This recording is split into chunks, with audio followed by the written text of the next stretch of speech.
So ನಾನೀಗ question ಕೇಳ್ತೀನಿ, ನೀವು ದುರಂಧರ್ ಜೊತೆ ಕಾಂಪೀಟ್ ಮಾಡ್ತಾ ಇದ್ದೀನಿ. ಹೇಳಿದ್ರೆ ಪ್ರಸಾರ ಮಾಡ್ತೀನಿ, ಹೇಳಿಲ್ಲ ಅಂತಂದ್ರೆ ಕಟ್ ಮಾಡ್ತೀನಿ. ಹೇಳಿ. ಕೆಲವರು ಮಾತಾಡ್ಕೊಳ್ತಾರಲ್ಲ ಟಾಕ್ಸಿಕ್ ಪೋಸ್ಟ್ ಪೋನ್ ಆಗಿ ಇದೇ ಕಾರಣಕ್ಕೆ ಅಂತ, ಅದು ನಿಜಾನ? ಅದು ನನ್ನ ಹೆಂಡತಿ ನಾನು ಹೊಗಳೋದು ಒಂದೇ ವಿಷಯಕ್ಕೆ, ಡೈರೆಕ್ಷನ್ ಮಾಡಿದ್ರೆ ಮಾತ್ರ ಹೊಗಳೋದು, ಮಿಕ್ಕಿದ ಅದಕ್ಕೆ ಹೋಗಲ್ಲ. ಫ್ಯಾಮಿಲಿ ಮ್ಯಾನ್ ಆಗಿ ಅದು ಬೈತಾ ಇರ್ತೈತೆ, ಮಕ್ಕಳು ಸರಿಯಾಗಿ ನೋಡ್ಕೋಬೇಕು, ಇನ್ನು ಟೈಮ್ ಕೊಡ್ಬೇಕು. ಮಕ್ಕಳು ದೇವಸ್ಥಾನದವ್ರು ನಮ್ಮನ್ನ ದಿನ ಬೈಕೊಂತಾರಂತೆ. ಅಷ್ಟು ಹೌದಾ? ಇಷ್ಟು ಕ್ರೌಡ್ ಆಗೋಯ್ತು, ಎಷ್ಟು ಆರಾಮಾಗಿತ್ತು ಇದು ದೇವಸ್ಥಾನ. ನೀವು ನಂಬಲ್ಲ Chandan, 10 second 15 second 800 kilometre car drive. ನಾವು ಲೈಫಲ್ಲಿ ನೋಡಿದ್ರೆ, ಅನುಭವಿಸಿದ್ರೆ, ಫೀಲ್ ಮಾಡಿದ್ರೆ ಆ ರೀತಿ ಕಥೆಗಳು ಹುಟ್ಟೋದಿಕ್ ಸಹಜ ಅಂತ. ನಿಮ್ಗೆ ಏನ್ ಸ್ಫೂರ್ತಿ ಇದ್ರಲ್ಲಿ? ನನ್ನ ಜೀವನ ಮೇಲೆ ಹೌದಾ? ಕಥೆಗಳು ಎಲ್ಲ ಮೇಡಮ್ ನಿಮ್ಮ ಮುಂದೆ ಹೇಳ್ತಾರೆ ಡೈರೆಕ್ಟ್ ಆಗಿ. ಅದಿತಿ ಪಾತ್ರ ಹೆಂಗಿತ್ತು, ನನ್ನ ಕಾಲೇಜಲ್ಲಿ ಹಂಗೆ ಇದ್ದೆ. ಯಾರ್ಯಾರು ಸಿನಿಮಾ ನೋಡಿದ್ದಾರೆ, ಸೊ ಅವರೆಲ್ಲರೂ ಓ ವಾವ್, ಸೆಕೆಂಡ್ ಹಾಫ್ ಅಲ್ಲಿ ಎಷ್ಟು ಇಂಪ್ಯಾಕ್ಟ್ ಇದೆಯಲ್ಲ, ಈ ತರ ನೀವು ಕಥೆ ತಗೊಂಡು ಹೋಗ್ತೀರ ಅನ್ನೋದೇ ಇದೇ ಇರಲಿಲ್ಲ. ಸೊ ಈ ಕಂಪ್ಲೀಟ್ ಸಿನಿಮಾದಲ್ಲಿ ನೀವು ಇಲ್ವೇ ಇಲ್ವಾ, ಅಥವಾ ಇದ್ದೀರಾ, ಅಥವಾ ಈ ಬಾಯ್ ಬಿಡಲ್ವಾ? ಮಾರ್ಚ್ 19ಕ್ಕೆ. ಎಲ್ರಿಗೂ ನಮಸ್ಕಾರ. ನಮ್ಮ ನ್ಯೂಸ್ ಅಲರ್ಟ್ನ ವಿಶೇಷ ಕಾರ್ಯಕ್ರಮಕ್ಕೆ ನಿಮಗೆ ಆತ್ಮೀಯವಾದಂಥ ಸ್ವಾಗತ. ಸದ್ಯ ಮಾರ್ಚ್ 19ನೇ ತಾರೀಕಿಗೆ ಕನ್ನಡದಲ್ಲಿ ಒಂದು ಸಿನಿಮಾ ರಿಲೀಸ್ಗೆ ಸಿದ್ಧವಾಗ್ತಿದೆ. ಸೊ ನೀವು ಮಾರ್ಚ್ 19 ಅಂದ ತಕ್ಷಣ ಮೈಂಡಲ್ಲಿ ಒಂದು ಸಿನಿಮಾ ಹೆಸರಿರುತ್ತೆ, ಬಟ್ ಆ ಸಿನಿಮಾ ಕಾರಣಾಂತರಗಳಿಂದ ಮುಂದೂಡಿಕೆ ಆಗಿದೆ. ಆದರೆ ಆ ದಿನಾಂಕದಂದು ನಮ್ಮ ಕನ್ನಡದಲ್ಲಿ ಯಾವ ಸಿನಿಮಾ ಬರುತ್ತೆ ಅನ್ನೋ ಲೆಕ್ಕಾಚಾರ ಇತ್ತು. ಸೊ ಅಂದ್ಕೊಂಡಂಗೆ ಒಂದು ಒಳ್ಳೆ ಸಿನಿಮಾನೇ ಬರ್ತಿದೆ. ಆ ಸಿನಿಮಾನೇ ಲವ್ ಮಾಕ್ಟೇಲ್ 3. ಸದ್ಯ ರಿಯಲ್ ಜೋಡಿ ಆಗಿನ ರಿಯಲ್ ಜೋಡಿ ನಮ್ಮೊಟ್ಟಿಗಿದ್ದಾರೆ. ಕಾರ್ಯಕ್ರಮಕ್ಕೆ ನಿಮಗೆ ಆತ್ಮೀಯವಾದಂಥ ಸ್ವಾಗತ. ನಮಸ್ಕಾರ. ಹೇಗಿದ್ದೀರಿ? ಸೂಪರ್. ನನ್ಗೆ ಈ ಥರ ವೆಲ್ಕಮ್ ಮಾಡಬೇಕು ಹಿಂಗೆಲ್ಲ ಅಂತ ಅನ್ಸರೆ ಏನೋ ಒಂಥರ ಟೈಪ್ ಮಾಡ್ಕೊಂಡ್ ಬಂದಂಗೆ ಹೇಳ್ತಾ ಇದಿಲ್ಲ ಅಂತ ಅನಿಸುತ್ತೆ. ಸೊ ಇಬ್ಬರಿಗೂ ಸ್ವಾಗತ. ಹೇಗಿದ್ದೀರಿ? ಗುಡ್, ಚೆನ್ನಾಗಿದ್ದೀರಿ? Good good. ಹೇಗೆ ನಡೀತದೆ ಪ್ರಮೋಷನ್? ಈಗ ಸ್ಟಾರ್ಟ್ ಮಾಡಿದೀವಿ ಒಂದು 2-3 ದಿನದಿಂದ. ಮಾರ್ಚ್ 19 ಎಷ್ಟು ಇಂಪಾರ್ಟೆಂಟ್ ಆಗಿದೆ ಗೊತ್ತಿಲ್ಲ. ಪ್ರತಿ ರಿಲೀಸು ಹಂಗೆ ಇರುತ್ತೆ. ರಿಲೀಸ್ ಹಂಗೆ ಇರುತ್ತೆ. ಒಂದು ಇರ್ಬೋದೇನೋ ಒಳ್ಳೆ ಡೇಟು ಅಂತ ಬಂದಿದ್ದೀವಿ. ಸೊ ಅದು ಆ ಮೂವ್ ಏನು ಅನ್ನೋದು ಮುಂದೆ ಗೊತ್ತಾಗುತ್ತೆ. ಬಹುತೇಕ ಜನ ಅನ್ಕೊಂಡಿದ್ದು ಫೆಬ್ರವರಿ 14 ಬರ್ಬೋದು ಅಂತ ಅನ್ಕೊಂಡಿದ್ದು. ಫೆಬ್ರವರಿ 11 ಸರಿ, ಇಂಟೆನ್ಷನಲಿ ಮುಂದಕ್ಕೆ ಹೋದ್ವಿ, ಯಾಕಂದ್ರೆ ಇದು ತಂದೆ ಮಗಳ ಕತೆ, ಫ್ಯಾಮಿಲಿ ನೋಡುವಂತ ಸಿನಿಮಾ. ನಾವ್ ಇನ್ನು ಕತೆಗೆ ಬಂದೇ ಅಲ್ಲ, ನಾವಿನ್ನು ಹೇಳ್ಕೊಂಡು ಹೋಗ್ತೀವಿ ಇನ್ನು ಮುಂದಕ್ಕೆ. ಅದನ್ನ ಡೇಟ್ ಚೇಂಜ್ ಆಗೋದಕ್ಕೆ ಕಾರಣ, ಯಾಕಂದ್ರೆ 2 ಸಿನಿಮಾಗಳು ಫೆಬ್ರವರಿ ರಿಲೀಸ್ ಮಾಡಿದ್ವಿ, mostly for youths, love story ಅನ್ನೋ ಒಂದು ಇಂಟೆನ್ಷನ್ ಅಲ್ಲಿ. ಇದು ಫ್ಯಾಮಿಲಿ ಸಿನಿಮಾ ಅಂದ್ರೆ ನಮ್ಗೆ ತಂದೆ ತಾಯಿ ಅಂದ್ರೆ ಮಕ್ಳ ಜೊತೆ ಬಂದು ಸಿನಿಮಾ ನೋಡ್ಬೇಕಿದ್ನ. ಮಕ್ಳಿಗೆ ಎಕ್ಸಾಮ್ ಇದ್ರೆ ತಂದೆ ತಾಯಿ ಆಚೆ ಬರಕ್ ಆಗಲ್ಲ. ಅದ್ ಯಾವ ಕ್ಲಾಸ್ ಮಕ್ಕಳೇ ಆಗಿರ್ಬೋದು, ಆ ಏಜ್ ಅವ್ರಿಗೆ ಆ exam important. May be exams ಇನ್ನೂ ಇರುತ್ತೆ ಅನ್ಸುತ್ತೆ 19 ತನಕನೂ. 10th ಅವ್ರಿಗಿರುತ್ತೆ, ಎಲ್ರಿಗೂ ಆಗೋಗಿಲ್ಲ. 10th ಇಲ್ಲ, PUC ಅವ್ರಿಗೆ ಇರುತ್ತೆ. 19th ಎಕ್ಸಾಮ್ ಇದೆ ಅಂತ ಕೇಳ್ಪಟ್ಟೆ ಎಲ್ಲೋ ನಾನು. ಅಲ್ಲ, ಒಂದಿನ ಓಕೆ, ಯುಗಾದಿ ಹಬ್ಬದಿನ exam 19th or 18th exam ಇದೆ ಅಂತ ಕೇಳ್ಪಟ್ಟೆ. 18th last. ಹೌದಾ? PU ಎಕ್ಸಾಮ್ ಇದೆ ಅಂತ. 10th ಒಂದು ಯಾವ್ದೋ ಒಂದು, ಈಗಂತೂ ನಮ್ ತರ ಅಲ್ವಲ್ಲ, ನಾವೆಲ್ಲ ಸ್ಟೇಟ್ ಬರ್ದಿದೀವಿ. ಈಗ CBSE, ICSE ಅದು ಇದು ಒಂದಿಷ್ಟು ಇದೆಯಲ್ಲ. ಸೊ ಕೆಲವ್ರಿಗೆ ಇರುತ್ತೆ, ಬಟ್ ಮೆಜಾರಿಟಿ ಮಕ್ಳಿಗೆ ಆಗೋಗಿರುತ್ತೆ. ಸೊ ನಮ್ಗೆ ಏನಂದ್ರೆ 90% ಮುಗಿದೋಗಿರುತ್ತೆ. ಮಕ್ಳಿಗೆ ಎಕ್ಸಾಮ್ ಇರುತ್ತೆ, ತಂದೆ ತಾಯಿನೂ ನೋಡಲ್ಲ. ಅಲ್ಲಿ ನಾವು ಆಡಿಯನ್ಸ್ ಕಳ್ಕೊಂತೀವಲ್ವಾ. ಸೊ ಸ್ವಲ್ಪ ಮಕ್ಳ ಜೊತೆ ತಂದೆ ತಾಯಿ ಬಂದು ನೋಡೋಂತ ಫ್ಯಾಮಿಲಿ ನೋಡೋಂತ ಸಿನಿಮಾ. ಹಂಗಾಗಿ ನಾವು ಏಪ್ರಿಲ್ಗೆ ಹೋಗಿದ್ವಿ. ತಂದೆ ಮಗಳು ಸ್ಟೋರಿ. ತಂದೆ ಹೀರೋ ಮೇಡಮ್ ಅವ್ರಿಗೆ ಇಲ್ಲಿ ಪ್ರೊಡ್ಯೂಸರ ಅಥವಾ ನಟಿಯ? ಪ್ರೊಡ್ಯೂಸರ್. ಈಗ ಬಿಡ್ಕೊಡ್ಬೇಕು ಅಂತ ಡೈರೆಕ್ಟ್ ಆಗಿ ಪ್ರೊಡ್ಯೂಸರ್ ಅಂತಿರೋದು. ನಾನು ಅದೇ ಮನೇಲಿ ಕೇಳ್ಕೊಂಡ್ಬಂದೆ. ನಟಿಯಾಗಿ ಅಂದ್ರೆ ಒಂದಷ್ಟು ಕ್ವಶನ್ ತಗೊಂಡೋಗೋಣ, ಪ್ರೊಡ್ಯೂಸರ್ ಅಂತಂದ್ರೆ ಒಂದಷ್ಟು ಕ್ವಶನ್ ತಗೊಂಡೋಗೋಣ ಅಂತ. ಪ್ರೊಡ್ಯೂಸರ್, ರೈಟರಾ? ಯಾರು? ಇಬ್ರು ಸೇರತಾನೆ ಬರೆಯೋದು ಎಲ್ಲ. ಫಸ್ಟ್ ಸಿನಿಮಾ ಇಂದನು ಇನ್ಫಾರ್ಮೇಶನ್ ಇಲ್ಲ ನೋಡಿ ನಿಮ್ಗೆ. ಅದು ಗೊಂದಲ ಆಗಲ್ವಾ ಇಬ್ರು ಸೇರಿ ಬರೀಬೇಕಾದ್ರೆ? ಏನು ಗೊಂದಲ ಆಗುತ್ತೆ ಅವಾಗ. ಈಗ ನಮ್ಮ ಮೈಂಡಲ್ಲಿ ಒಂದು ಯೋಚನೆ ಇರುತ್ತೆ, ಡಿಸ್ಕಷನ್ ಆಗ್ಬೇಕಲ್ಲ. ಡಿಸ್ಕಷನ್ ಡಿಸ್ಕಸ್ ಆಗ್ಬೇಕಲ್ಲ. ಇದು ಚೆನ್ನಾಗಿದೆ, ಚೆನ್ನಾಗಿ ಹಿಂಗ್ ಮಾಡಿದ್ರೆ ಹಿಂಗ್ ಮಾಡಿದ್ರೆ. ಯಾವ್ದಾದ್ರು ಸೀನು ಅಥವಾ ಯಾವ್ದಾದ್ರು ನಿಮ್ಗೆ ಎರಡು ಏನಕ್ಕೆ ಕನೆಕ್ಟ್ ಆಗುತ್ತೆ ಅಂದ್ರೆ, ನಿಮ್ಗೆ ಈಗ ಮೊಕ್ಟೇಲ್ 1, 2 ನಿಮ್ಗೆ ಯಾಕೆ ಅಷ್ಟೊಂದು ಕನೆಕ್ಟ್ ಆಗುತ್ತೆ ಅಂದ್ರೆ, ಒಂದು ನಾನು ಹುಡುಗನ ಪಾಯಿಂಟ್ ಆಫ್ ವ್ಯೂ ನಾನು ಯೋಚನೆ ಮಾಡ್ತಾ ಇರ್ತೀನಿ, ಹುಡುಗಿ ಪಾಯಿಂಟ್ ಆಫ್ ವ್ಯೂ ಒಬ್ರು ಯೋಚನೆ ಮಾಡ್ತಾರೆ. ಅದಕ್ಕೆ ನಿಮಗೆ ಲವ್ ಮೊಕ್ಟೇಲ್ ಹುಡುಗರು ಇಷ್ಟಪಡ್ತಾರೆ, ಹುಡುಗಿರು ಇಷ್ಟಪಡ್ತಾರೆ. ಯಾಕಂದ್ರೆ ಇಬ್ರು ಪಾಯಿಂಟ್ ಆಫ್ ವ್ಯೂ ಸಿನಿಮಾ ಇರುತ್ತೆ. ಕೆಲವೊಂದ್ ಕಡೆ ಬ್ಯಾಲೆನ್ಸ್ ಆಗುತ್ತೆ. ನಮ್ಮ ಇಂಡಸ್ಟ್ರಿಯಲ್ಲಿ 95% ಅಥವಾ 99 ಅಂತಾನೆ ಹೇಳೋಣ, ಎಲ್ಲ ಮೇಲ್ ರೈಟರ್ಸ್ ಇದ್ದಾರೆ. ಸೊ ಜಾಸ್ತಿ ಅವ್ರ ಪಾಯಿಂಟ್ ಆಫ್ ವ್ಯೂ ಇಂದಾನೆ ನಾವು ಸಿನಿಮಾ ನೋಡೋದು. ನಾವು ಲವ್ ಮಾಕ್ಟೇಲ್ ಬರಿಬೇಕಾದ್ರೆ ಡೇ 1 ಇಂದನೂ ಇಬ್ರು ಬರ್ದಿದೀವಿ. ಸೊ ಇಬ್ರದ್ದು ಪಾಯಿಂಟ್ ಆಫ್ ವ್ಯೂ ಇರುತ್ತೆ. ಅಂದ್ರೆ ನಿಮ್ಗೆ ಈಗ ಲವ್ ಮಾಕ್ಟೇಲ್ 2 ಅಲ್ಲಿ ಬಂದ್ರೆ ಇವನ್ ಕ್ಯಾರೆಕ್ಟರ್, ಸೊ ಆದಿ ಇವಳನ್ನ ಲವ್ ಮಾಡ್ತಿದ್ರೆ ಓಕೆ, ಸಿಹಿನೂ ಲವ್ ಮಾಡ್ತಿರ್ತಲ್ಲ ಆದಿನ. ಸೊ ಸಿಹಿ ಪಾಯಿಂಟ್ ಆಫ್ ವ್ಯೂ ಅಲ್ಲೂ ಬರುತ್ತೆ. ನೋಡುಗರ ದೃಷ್ಟಿಯಲ್ಲಿ ಈ ರೀತಿನೂ ನೋಡ್ಬೋದು, ಈ ರೀತಿನೂ ನೋಡ್ಬೋದು. ಆ ರೀತಿ ಆಕ್ಚುಲಿ ನಾನು ಲವ್ ಮಾಕ್ಟೇಲ್ 1 ಇಂಟರ್ವ್ಯೂ ಮಾಡಿಲ್ಲ, ನಿಮ್ಮನ್ನ 2 ಮಾಡಿಲ್ಲ, 3ನೇ ಮಾಡ್ತಾರೆ. ಅದಕ್ಕೆ ಕೇಳ್ತಾರೆ. ಹೌದಾ? ಎಲ್ಲಿ 2 ಎಲ್ಲಿ ಮಾಡ್ಲಿಲ್ಲ ನಾವು. ಸಕ್ಸಸ್ ಮೀಟ್ಗೆ ಸಿಕ್ಕಿದ್ದು. ಹೌದಾ? ಎಲ್ಲಿ ಹೆಬ್ಬಾಳ ಹತ್ರನ ಎಲ್ಲೋ ಕೊಡಗೇಳಿಲೆಲ್ಲೋ ಸಕ್ಸಸ್ ಮೀಟ್ ಮಾಡಿದ್ರಲ್ಲ, ಅಲ್ಲಿ ಸಿಕ್ಕಿದ್ದು. ಅದು ಬಿಟ್ಟು ಬೇರೆ ಸಿನಿಮಾಗಳ ಇಂಟರ್ವ್ಯೂ ಜಾಸ್ತಿ ಮಾಡ್ಬಿಟ್ಟಿದೀವಿ, ಇದನ್ನ ಮಾಡೇ ಇಲ್ಲ ನಾವು. ಆಕ್ಚುಲಿ ಪ್ರತಿ ಇನ್ಫ್ಯಾಕ್ಟ್ ಆತರ ನಮ್ಗೆ ಅದು ಐ ಮೀನ್ ಒಂದು ಅಡ್ವಾಂಟೇಜ್ ಇರ್ಬೋದು ಅದು. ಯಾಕಂದ್ರೆ ರಚನಾ ಹೆಂಗೆ ನಾವು ಅದಿತಿ ಪಾತ್ರ ಹ್ಮ್ ಹೆಂಗಿತ್ತು, ನನ್ನ ಕಾಲೇಜಲ್ಲಿ ಹಂಗೆ ಇದ್ದೆ. ಹ್ಮ್ ಅದೊಂದು ವಿಡಿಯೋ ವೈರಲ್ ಆಗೈತಲ್ಲ ಯೂಟ್ಯೂಬ್ ಅಲ್ಲಿ, ನೀವು ರಿಹರ್ಸಲ್ ಮಾಡ್ತಿರೋದು. ಸೊ ನಾನು ಡಿಟ್ಟೋ ಹಂಗೆ ಇದ್ದೆ, ನಾನು ಅಷ್ಟೇ ಮಾತಾಡ್ತಾ ಇದ್ದೆ, ನಾನು ಏನಕ್ಕೂ ಬೇಜಾರು ಮಾಡ್ಕೊಂಡಿದ್ದೆ ಗೊತ್ತಿಲ್ಲ ನಂಗೆ. ಕಾಲೇಜಲ್ಲಿ ತುಂಬಾ ಹೈ ಎನರ್ಜಿ, ನಾನು ಅಂದ್ರೆ ಲಿಟ್ರಲಿ ನೀವು ಅದಿತಿ ಪಾತ್ರ ಹೆಂಗಿದ್ಲೋ ನಾನು ಹಂಗೆ ಇದ್ದೆ. ಸೊ ಹಂಗಾಗಿ ಒಂದು ಹುಡುಗಿ ಪಾಯಿಂಟ್ ಆಫ್ ವ್ಯೂ ಕತೆ ಬರಿಬೇಕಾದ್ರೆ ಈಗ ಸಿಹಿ ಅನ್ನೋದೊಂದು ಪಾತ್ರ ಇರ್ಬೋದು, ಮತ್ತೊಂದು ಪಾತ್ರ ಇರ್ಬೋದು, ಬರಿಬೇಕಾದ್ರೆ ಐ ಥಿಂಕ್ ಬೇರೆ ಬೇರೆ ಆಂಗಲ್ಗಳು ಸಿಗುತ್ತೆ. ಹುಡುಗಿ ಪಾಯಿಂಟ್ ಆಫ್ ವ್ಯೂ ಯೋಚನೆ ಮಾಡೋದು, ಹುಡುಗರ ಪಾಯಿಂಟ್ ಆಫ್ ವ್ಯೂ ಯೋಚನೆ ಮಾಡೋದು. ಸೊ ಬರವಣಿಗೆಲ್ಲ ಅದೊಂದು ವೇರಿಯೇಷನ್ಸ್ ಸಿಗುತ್ತೆ. ಈ ಮನೇಲಿ ಏನಾರು ಆದಾಗ ನನ್ನ ಪಾಯಿಂಟ್ ಆಫ್ ವ್ಯೂ ಅಲ್ಲಿ ನಿಂತ್ಕೊಂಡು ಯೋಚನೆ ಮಾಡುವ ಒಂದ್ಸಲ ಅಂತ ಹೇಳ್ತೀವಿ, ಆತರ. ಓಕೆ, ಈಗ ಲವ್ ಮಾಕ್ಟೇಲ್ ಆರಂಭ ಆಗಿ ಇಲ್ಲಿವರೆಗೆ ಹೆಚ್ಚು ಕಡಿಮೆ 5 ವರ್ಷ ಗ್ಯಾಪ್ ಆಯ್ತಾ? 6 ವರ್ಷ. ಆ 6 ವರ್ಷ ಪ್ರೆಸೆಂಟ್ ಇವಾಗ ನಿಮ್ಮ ಇನ್ನರ್ ಫೀಲಿಂಗ್ಸ್ ಅಂತ ಹೇಳ್ತೀವಲ್ಲ, ಎರಡು ಸ್ಟೆಪ್ಸ್ ದಾಡ್ಕೊಂಡು ಬಂದ್ಬಿಟ್ಟಿದ್ವಿ. ಇದು 3ನೇ ಸ್ಟೆಪ್ ನಿಮ್ಗೆ. ಇದು ಟ್ರೈಲರ್ ಅಲ್ಲಿ ಬೇರೆ ಇದು ಕೊನೆಯ ಅಧ್ಯಾಯ ಅಂತ ಬೇರೆ ಒತ್ತಿ ಹೇಳ್ಬಿಟ್ಟಿದ್ರಿ. ನೋಡೋರ್ಗೆ ಹೆಂಗೆ ಅಂತಂದ್ರೆ ಒಂದೇ ಸರಿ ಹೇಳಿದ್ದು, ಒಂದು ಎರಡು ಸಲ ಹೇಳ್ದಂಗಿದೆ. ಅಲ್ಲಿ ಏನಂದ್ರೆ ಇದು ನನ್ನ ಲೈಫ್ ನ ಕೊನೆಯ ಅಧ್ಯಾಯ ಅಂದ್ರೆ ಸತ್ತೋಗ್ಬಿಡಲ್ಲ ಅಂತ. ಅದಕ್ಕೆ ಅಂದ್ರೆ ನಾನ್ ನಿಮ್ಗೆ ಹೇಳ್ತಾರೋ ಕೊನೆಯ ಅಧ್ಯಾಯ ಅಲ್ಲ, ಆಡಿಯನ್ಸ್ ಅದು ಹೆಂಗೆ ಕನೆಕ್ಟ್ ಆಗ್ತೈತೆ ಅಂತಂದ್ರೆ ಮೇ ಬಿ ಇದು ಲಾಸ್ಟ್ ಪಾರ್ಟ್ ಅಂತ ಹೇಳ್ತಿದ್ದಾರೆ. ಲಾಸ್ಟ್ ಪಾರ್ಟ್ ಅಲ್ವಾ? ಅದನ್ನ ಕೆಲವರಿಗೆ ಹೆಂಗೆ ಅಂತಂದ್ರೆ ಇನ್ನೂ ಪಾರ್ಟ್ಗಳಿರಬಹುದು ಅನ್ನೋಂಥ ಲೆಕ್ಕಾಚಾರ ಇದ್ರೆ, ಇನ್ನು ಕೆಲವರಿಗೆ ಇಷ್ಟು ಬೇಗ ಮುಗ್ದೋಗ್ತಾ ಅನ್ನೋಂಥ ಕೆಲವು ಆಡಿಯನ್ಸ್ ಇದ್ದಾರೆ. ನಾವೆಲ್ಲ ಆಡಿಯನ್ಸ್ ಒಂದೇ ತಟ್ಟೆಲ್ ಹಾಕೊಂಡು ತೂಗಕ್ಕಾಗಲ್ವಲ್ಲ. ಸೊ ಹಾಗಾಗಿ ಈಗ ಓಪನ್ ಆಗಿ ಹೇಳ್ಬಿಟ್ಟಿದ್ರಿ ಕೊನೆಯ ಅಧ್ಯಾಯ ಅನ್ನುವಂಥದ್ದನ್ನು ಕೂಡ. ಆ ಆರಂಭದ ದಿನ ಇತ್ತಲ್ಲ, ಈ ಕತೆ ಆರಂಭ ಆದಾಗ ಅವತ್ತಿಂದ ಇವತ್ತಿನವರೆಗೂ ಏನೇನೆಲ್ಲ ಎಕ್ಸ್ಪೀರಿಯನ್ಸ್ ಅನ್ನ ಫೇಸ್ ಮಾಡಿದಿರಿ? ಎಕ್ಸಾಂಪಲ್ ಫೈನಾನ್ಷಿಯಲ್ ಇರುತ್ತೆ, ಒಂದು ಆರ್ಟಿಸ್ಟ್ ಅಂತ ಬಂದ್ರೆ ಹೋಗ್ತೀರಿ, ಸೆಟ್ಗೆ ಆಕ್ಟ್ ಮಾಡ್ತೀರಿ, ಬರ್ತೀರಿ, ಮನೆಗೆ ಬರ್ತೀರಿ, ಒಂದು ಜವಾಬ್ದಾರಿ ಮುಗ್ದೋಗಿರುತ್ತೆ, ಸಿನಿಮಾ ಪ್ರಮೋಷನ್ ಭಾಗಿಯಾಗ್ತೀರಿ. ಬಟ್ ನೀವೇ ಕತೆ ಬರೆದಾಗ ಎಕ್ಸ್ಟ್ರಾ ಭಯ ಅಂತೂ ಇದ್ದೇ ಇರುತ್ತೆ. ಜನ ನಮ್ಮನ್ನು ಹೆಂಗೆ ನೋಡ್ತಾರೋ ಇಲ್ವೋ ಆರಂಭದ ದಿನಗಳಲ್ಲಿ. ಅದ್ರ ಜೊತೆಗೆ ದುಡ್ಡು ಹಾಕಿರ್ತೀವಲ್ಲ, ಅದು ಇನ್ನೂ ಭಯ ಬರುತ್ತೋ ಬರಲ್ವೋ. ಈ ಹೆಂಗ್ ಬ್ಯಾಲೆನ್ಸ್ ಮಾಡಿದ್ರಿ ಆ ದಿನಗಳನ್ನ? ಆಕ್ಚುಲಿ ಫಸ್ಟ್ ಸಿನಿಮಾದಲ್ಲಿ ಇತ್ತು. ಫಸ್ಟ್ ಸಿನಿಮಾದಲ್ಲಿ ಆಕ್ಚುಲಿ ಫಸ್ಟ್ ಕನ್ಸರ್ನ್ ಇದ್ದಿದ್ದು ಈ ಕೃಷ್ಣ ನಾನು ಏನು ನಟರಾಗಿ ದುಡ್ದಿದ್ದು, ಮತ್ತೊಂದು ಅದಾಯ್ತು. ತುಂಬಾ ಕಷ್ಟಪಟ್ಟು ಪಟ್ಟು ಒಂದ್ ಅಂದ್ರೆ ನಮ್ದು ಇಷ್ಟು ಚಿಕ್ಕ ಪ್ರೊಡಕ್ಷನ್ ಕಂಪ್ನಿ ಇದ್ದಿದ್ದು ದೊಡ್ಡದಾಯ್ತಾ ಹೋಯ್ತು ಅಂತ ಜರ್ನಿ. ಬಟ್ ಫಸ್ಟ್ ಸಿನಿಮಾ ಮಾಡಿದಾಗ ಕೃಷ್ಣ ಶಾರ್ಟ್ ಮೇಲೆ ಶಾರ್ಟ್ ತೆಗಿತಿದ್ದಾರೆ. ನನಗಂತೂ ಅರ್ಥನೇ ಆಗ್ತಲ್ಲ ಏನ್ ತೆಗಿತಿದ್ದಾರೆ ಕೃಷ್ಣ ಅಂತಾನೆ ಗೊತ್ತಿಲ್ಲ. ಆದ್ರೆ ಕತೆ ಮಾಡಿದೀವಿ, ಕತೆ ಗೊತ್ತು, ಶಾರ್ಟ್ಸ್ ನ ತೆಗಿತಿದ್ದಾರೆ ಅಂದ್ರೆ ಒಂದ್ ಕಡೆ ಲೈಟಿಂಗ್ ಆಗಿದೆ, ಅಲ್ಲೊಂದಿಷ್ಟು ಶಾರ್ಟ್ ಮುಗಿಸ್ಕೊಂತೀನಿ, ಅವ್ರ ತಲೆ ನೋಡ್ತಾ ಇದೆ. ಆ ಎಡಿಟಿಂಗ್ ಅಥವಾ ಶಾರ್ಟ್ ಡಿವಿಷನ್ ಅದ್ ಏನಂತಾರೆ ಅದೆಲ್ಲ ಅವ್ರ ತಲೆ ನೋಡ್ತಿದೆ. ನನಗೂ ಮತ್ತೆ ನಮ್ಮ ಕ್ಯಾಮ್ರಾಮನ್ಗೂ ಐಡಿಯಾ ಇಲ್ಲ. ಫಸ್ಟ್ ಎಡಿಟ್ ಆಗೋವರೆಗೂ ಎಷ್ಟು ದಿನ ಶೂಟ್ ಮಾಡಿದ್ವಿ? ಒಂದು 4-5 ದಿನ ಶೂಟ್ ಮಾಡಿದ್ವಿ ಅನ್ಸುತ್ತೆ.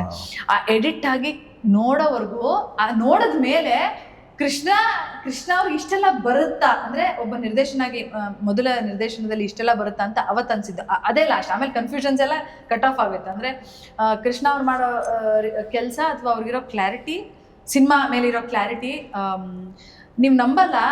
3 ಸಿನಿಮಾ ಮುಗಿಸಿದೀವಲ್ವಾ, 1 ನಿಮಿಷದ ಮೇಲೆ ಕಟ್ಟೆ ಮಾಡಿಲ್ಲ ಅನ್ಸುತ್ತೆ ನಾವು. ಹೌದಾ? ಅಂದ್ರೆ ಸಿನಿಮಾಗಳು ಹೆಂಗ್ ಕಟ್ ಮಾಡ್ತಾರೆ ಗೊತ್ತಾ? 20 ನಿಮಿಷ, ಅರ್ಧ ಗಂಟೆ ಎತ್ಬಿಡ್ತಾರೆ ಡ್ಯೂರೇಷನ್. ಲವ್ ಮಾಕ್ಟೇಲ್ 1 ಜಾಸ್ತಿ ಇತ್ತು. ಎಷ್ಟು ನಿಮಿಷ ಕಟ್ ಮಾಡಿದ್ರಿ ಅದರಲ್ಲಿ? ಬೇಡ ಈ ಸೀನ್ಗಳು ಅನ್ನೋದಂತರ ಸೀನ್ ಕಟ್ ಮಾಡಿಲ್ಲ. 2 hours 50 minutes ಬಂದಿತ್ತು ಫಸ್ಟ್. ಅಂದ್ರೆ ಸ್ಟ್ರೆಚ್ ಬಿಟ್ಟಿದ್ದೆ, ಎಲ್ಲ ಎಮೋಷನ್ ಸ್ವಲ್ಪ ಲೆಂತ್ ಬಿಟ್ಟಿದ್ದೆ. ಆಮೇಲೆ ಟ್ರಿಮ್ ಮಾಡ್ಕೊಂಡು 2.5 ಗಂಟೆ ಗಳಿಸಿದ್ವಿ. ಎಡಿಟಿಂಗ್ ಅವಾಗ ಅಬ್ಸರ್ವ್ ಮಾಡ್ತೀರಾ ಅಥವಾ ಕೂತಿರ್ತೀರಾ?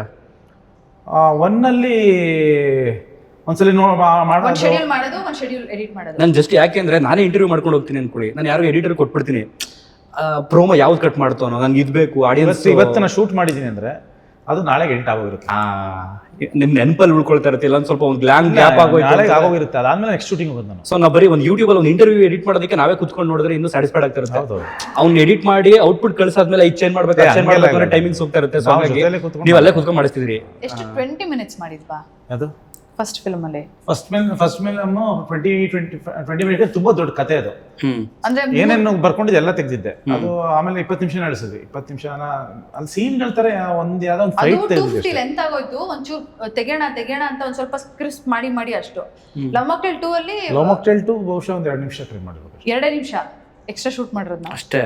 ಎಲ್ಲ ಯೂಸ್ ಮಾಡ್ಕೊಂಡ್ಬಿಟ್ಟಿದ್ದೀನಿ. 3 ಅಲ್ಲಿ 30 ಸೆಕೆಂಡ್ ಕಮ್ಮಿ ಇದೆ. ಅಂದ್ರೆ ದ ಕೈಂಡ್ ಆಫ್ ಕ್ಲಾರಿಟಿ. ನಾನು ಏನ್ ಶೂಟ್ ಮಾಡಿದ್ದೀನಿ ಅಷ್ಟು ಇಟ್ಟಿದ್ದೀನಿ. ಒಂದೇ ಒಂದು ಡೈಲಾಗ್ನು ನಾನು ಟ್ರಿಮ್ ಮಾಡಿಲ್ಲ ಫಿಲ್ಮ್ ಅಲ್ಲಿ. ನಾನು ಏನ್ ಪೇಪರ್ ಮೇಲೆ ಬರ್ಕೊಂಡೆ, ಏನ್ ಶೂಟ್ ಮಾಡಿದ್ದೀನಿ. ಅಂದ್ರೆ ಜನರಲ್ ಏನಾಗುತ್ತೆ ಅಂದ್ರೆ ಡಬ್ಬಿಂಗಿಗೆ ಅಂತ ಡಬ್ಬಿಂಗ್ ವರ್ಷನ್ ಅಂತ ಒಂದು ಮಾಡ್ಕೋತೀವಿ. ಡಬ್ಬಿಂಗ್ ವರ್ಷನ್ ಆದ್ಮೇಲೆ ಯಾರ ಮೈಂಡಿಗೆ ಇದು ಬಂದಿದ್ದು ನಾವೇ ಸಿನಿಮಾ ಮಾಡ್ಬೇಕು, ನಾವೇ ಕತೆ ಬರ್ಬೇಕಂತ? ಈ ಯಾವ್ದಾದ್ರು ನಾವು ಲೈಫಲ್ಲಿ ನೋಡಿದ್ರೆ, ಅನುಭವಿಸಿದ್ರೆ, ಫೀಲ್ ಮಾಡಿದ್ರೆ ಆ ರೀತಿ ಕತೆಗಳು ಹುಟ್ಟೋದಿಕ್ ಸಹಜ ಅಂತ ನಿಮ್ಗೆ ಏನ್ ಸ್ಫೂರ್ತಿ ಇದ್ರಲ್ಲಿ? ನನ್ನ ಜೀವನನೇ ಅಲ್ವಾ. ಹೌದಾ? ಕಥೆಗಳು ಎಲ್ಲ ಮೇಡಮ್ ನಿಮ್ಮ ಮುಂದೆ ಹೇಳ್ತಾರೆ ಡೈರೆಕ್ಟ್ ಆಗಿ ಸಿನಿಮಾ ಮಾಡಿದ್ದಾರೆ. ಒಟ್ಟಿಗೆನೆ ಬರ್ದಿದ್ವಿ, ಒಟ್ಟಿಗೆ ಬರ್ದಿರೋದು. ಹಿಂಗಾಗಿತ್ತು ಅವಾಗ, ಅಲ್ಲಿ ಹಿಂಗ್ ಮಾಡಿದ್ದೆ, ಹಿಂಗಾಗಿತ್ತು ಅವೆಲ್ಲ. ಇನ್ನೊಂದೇನ ನಮ್ಮ ಮನೆಗಳಲ್ಲಿ ಈ ತರ ಕುತ್ಕೊಂಡು ಹೇಳಿದ್ರೆ ಅಲ್ಲೆಲ್ಲ ರೊಚ್ಚಿಗೆ ಬಿಡ್ತಾರೆ. ಪೊಸೆಸಿವ್ನೆಸ್ ಎರಡ್ ತರ ಜನ ಇರ್ತಾರೆ. ಒಂದು ಎಲ್ಲಾ ಮಾಡಿರ್ತಾರೆ, ಏನು ಹೇಳ್ಕೊಳಲ್ಲ. ಇನ್ನೊಂದು ಎಲ್ಲಾ ಮಾಡಿರ್ತಾರೆ, ಎಲ್ಲಾನು ಎಲ್ಲ ಹೇಳ್ಕೊಳ್ತೀವಿ, ಹೇಳ್ಕೊಂಡ್ಬಿಟ್ಟು ಫೇಸ್ ಮಾಡ್ತೀವಿ, ಬೈಸ್ಕೊಂತೀವಿ, ಒಂದೊಂದ್ 2 ದಿನ ಮುನ್ಸ್ಕೊಂಡು ಓ ಹಿಂಗೆಲ್ಲ ಮಾಡ್ಕೊಂಡ್ ಬಂದಿದಾರ ಅಂತ ಅನ್ಸ್ಕೊಳ್ತೀವಿ. ಹೇಳದ್ಮೇಲೆ ಅದನ್ನ ಕ್ರಿಯೇಟಿವ್ ಆಗಿ ಯೂಸ್ ಮಾಡ್ಕೋಬೇಕು. ಸುಮ್ನೆ ಹೇಳ್ಬಿಟ್ಟು ಸುಮ್ ಕೂತ್ಕೊಂಡು ಏನ್ ಮಾಡ್ತೀರಾ, ಅದನ್ನ ಕ್ರಿಯೇಟಿವ್ ಆಗಿ ಯೂಸ್ ಮಾಡ್ಕೊಂಡ್ರೆ ಎಲ್ಲರೂ ಲೆಟ್ಸ್ ಆಲ್ ಆಕ್ಸೆಪ್ಟ್. ಇವಾಗ ಎಲ್ಲರಿಗೂ ಪಾಸ್ಟ್ ಅನ್ನೋದಿರುತ್ತೆ. ಇವತ್ತು ಸುಮ್ಮನೆ ಬಂದ್ಬಿಟ್ಟು ನಾನು ಏನೂ ಮಾಡಿಲ್ಲ, ನನ್ನ ಲೈಫಲ್ಲಿ ಏನು ನಡೆದಿಲ್ಲ ಅಂದರೆ ಯಾರು ನಂಬಲ್ಲ. ಇವತ್ತು ಜನರೇಷನ್ ಕೂಡ ತುಂಬ ಫಾಸ್ಟ್ ಆಗಿದೆ. ಆ್ಯಂಡ್ ಅದನ್ನ ಸಿನಿಮಾ ರೀತಿನಲ್ಲೂ ಕೃಷ್ಣ ಅದನ್ನ ತಂದಾಗ ಲವ್ ಮಾಕ್ಟೇಲ್ 1 ಅನ್ನೋದು ಅದಷ್ಟೇ ಬ್ಯೂಟಿಫುಲ್ ಆಗಿತ್ತು. ಅಂದ್ರೆ ಆ ಏಜ್ಗೆ ಏನೇನು ಅನ್ಸಿರುತ್ತೆ ಅವತ್ತು ಮಾಡಿರ್ತೀವಿ, ಬಟ್ ಇವತ್ತು ಹಿಂದೆ ತಿರುಗಿ ನೋಡಿದಾಗ ತಪ್ಪು ಅನ್ಸುತ್ತೆ. ಮನುಷ್ಯನ ಗುಣ ಅಲ್ವಾ ಅದು, ಮನುಷ್ಯ ತಪ್ಪು ಮಾಡೋದು ಸಹಜ. ಮುಂದೆ 5 ವರ್ಷ ಆದ್ಮೇಲೆ ಓ ಅವತ್ತು ನನಗೆ ಮಾಡಬಾರ್ದಿತ್ತು ಅಂತ ಆ ರಿಯಲೈಸೇಷನ್ನೇ ಒಬ್ಬ ವ್ಯಕ್ತಿನ ಬೆಟರ್ ವ್ಯಕ್ತಿಯಾಗಿ ಮಾಡುತ್ತೆ ಅಲ್ವಾ. ಸೊ ಆ ರಿಯಲೈಸೇಷನ್ ಆಗುತ್ತೆ ಅಂದ್ರೆ ವೈ ನಾಟ್. ಅಥವಾ ರಿಯಲೈಸೇಷನ್ ಆಗದಲ್ಲೇ ಏನಾಯ್ತು ಅವತ್ತಿಗೆ ಕರೆಕ್ಟಾಗಿ ಆಯ್ತಪ್ಪ, ನಾನು ಕರೆಕ್ಟಾಗಿ ಡಿಸಿಷನ್ ತಗೊಂಡೆ ಅನ್ಸಿದ್ರು ಇಟ್ಸ್ ಗುಡ್.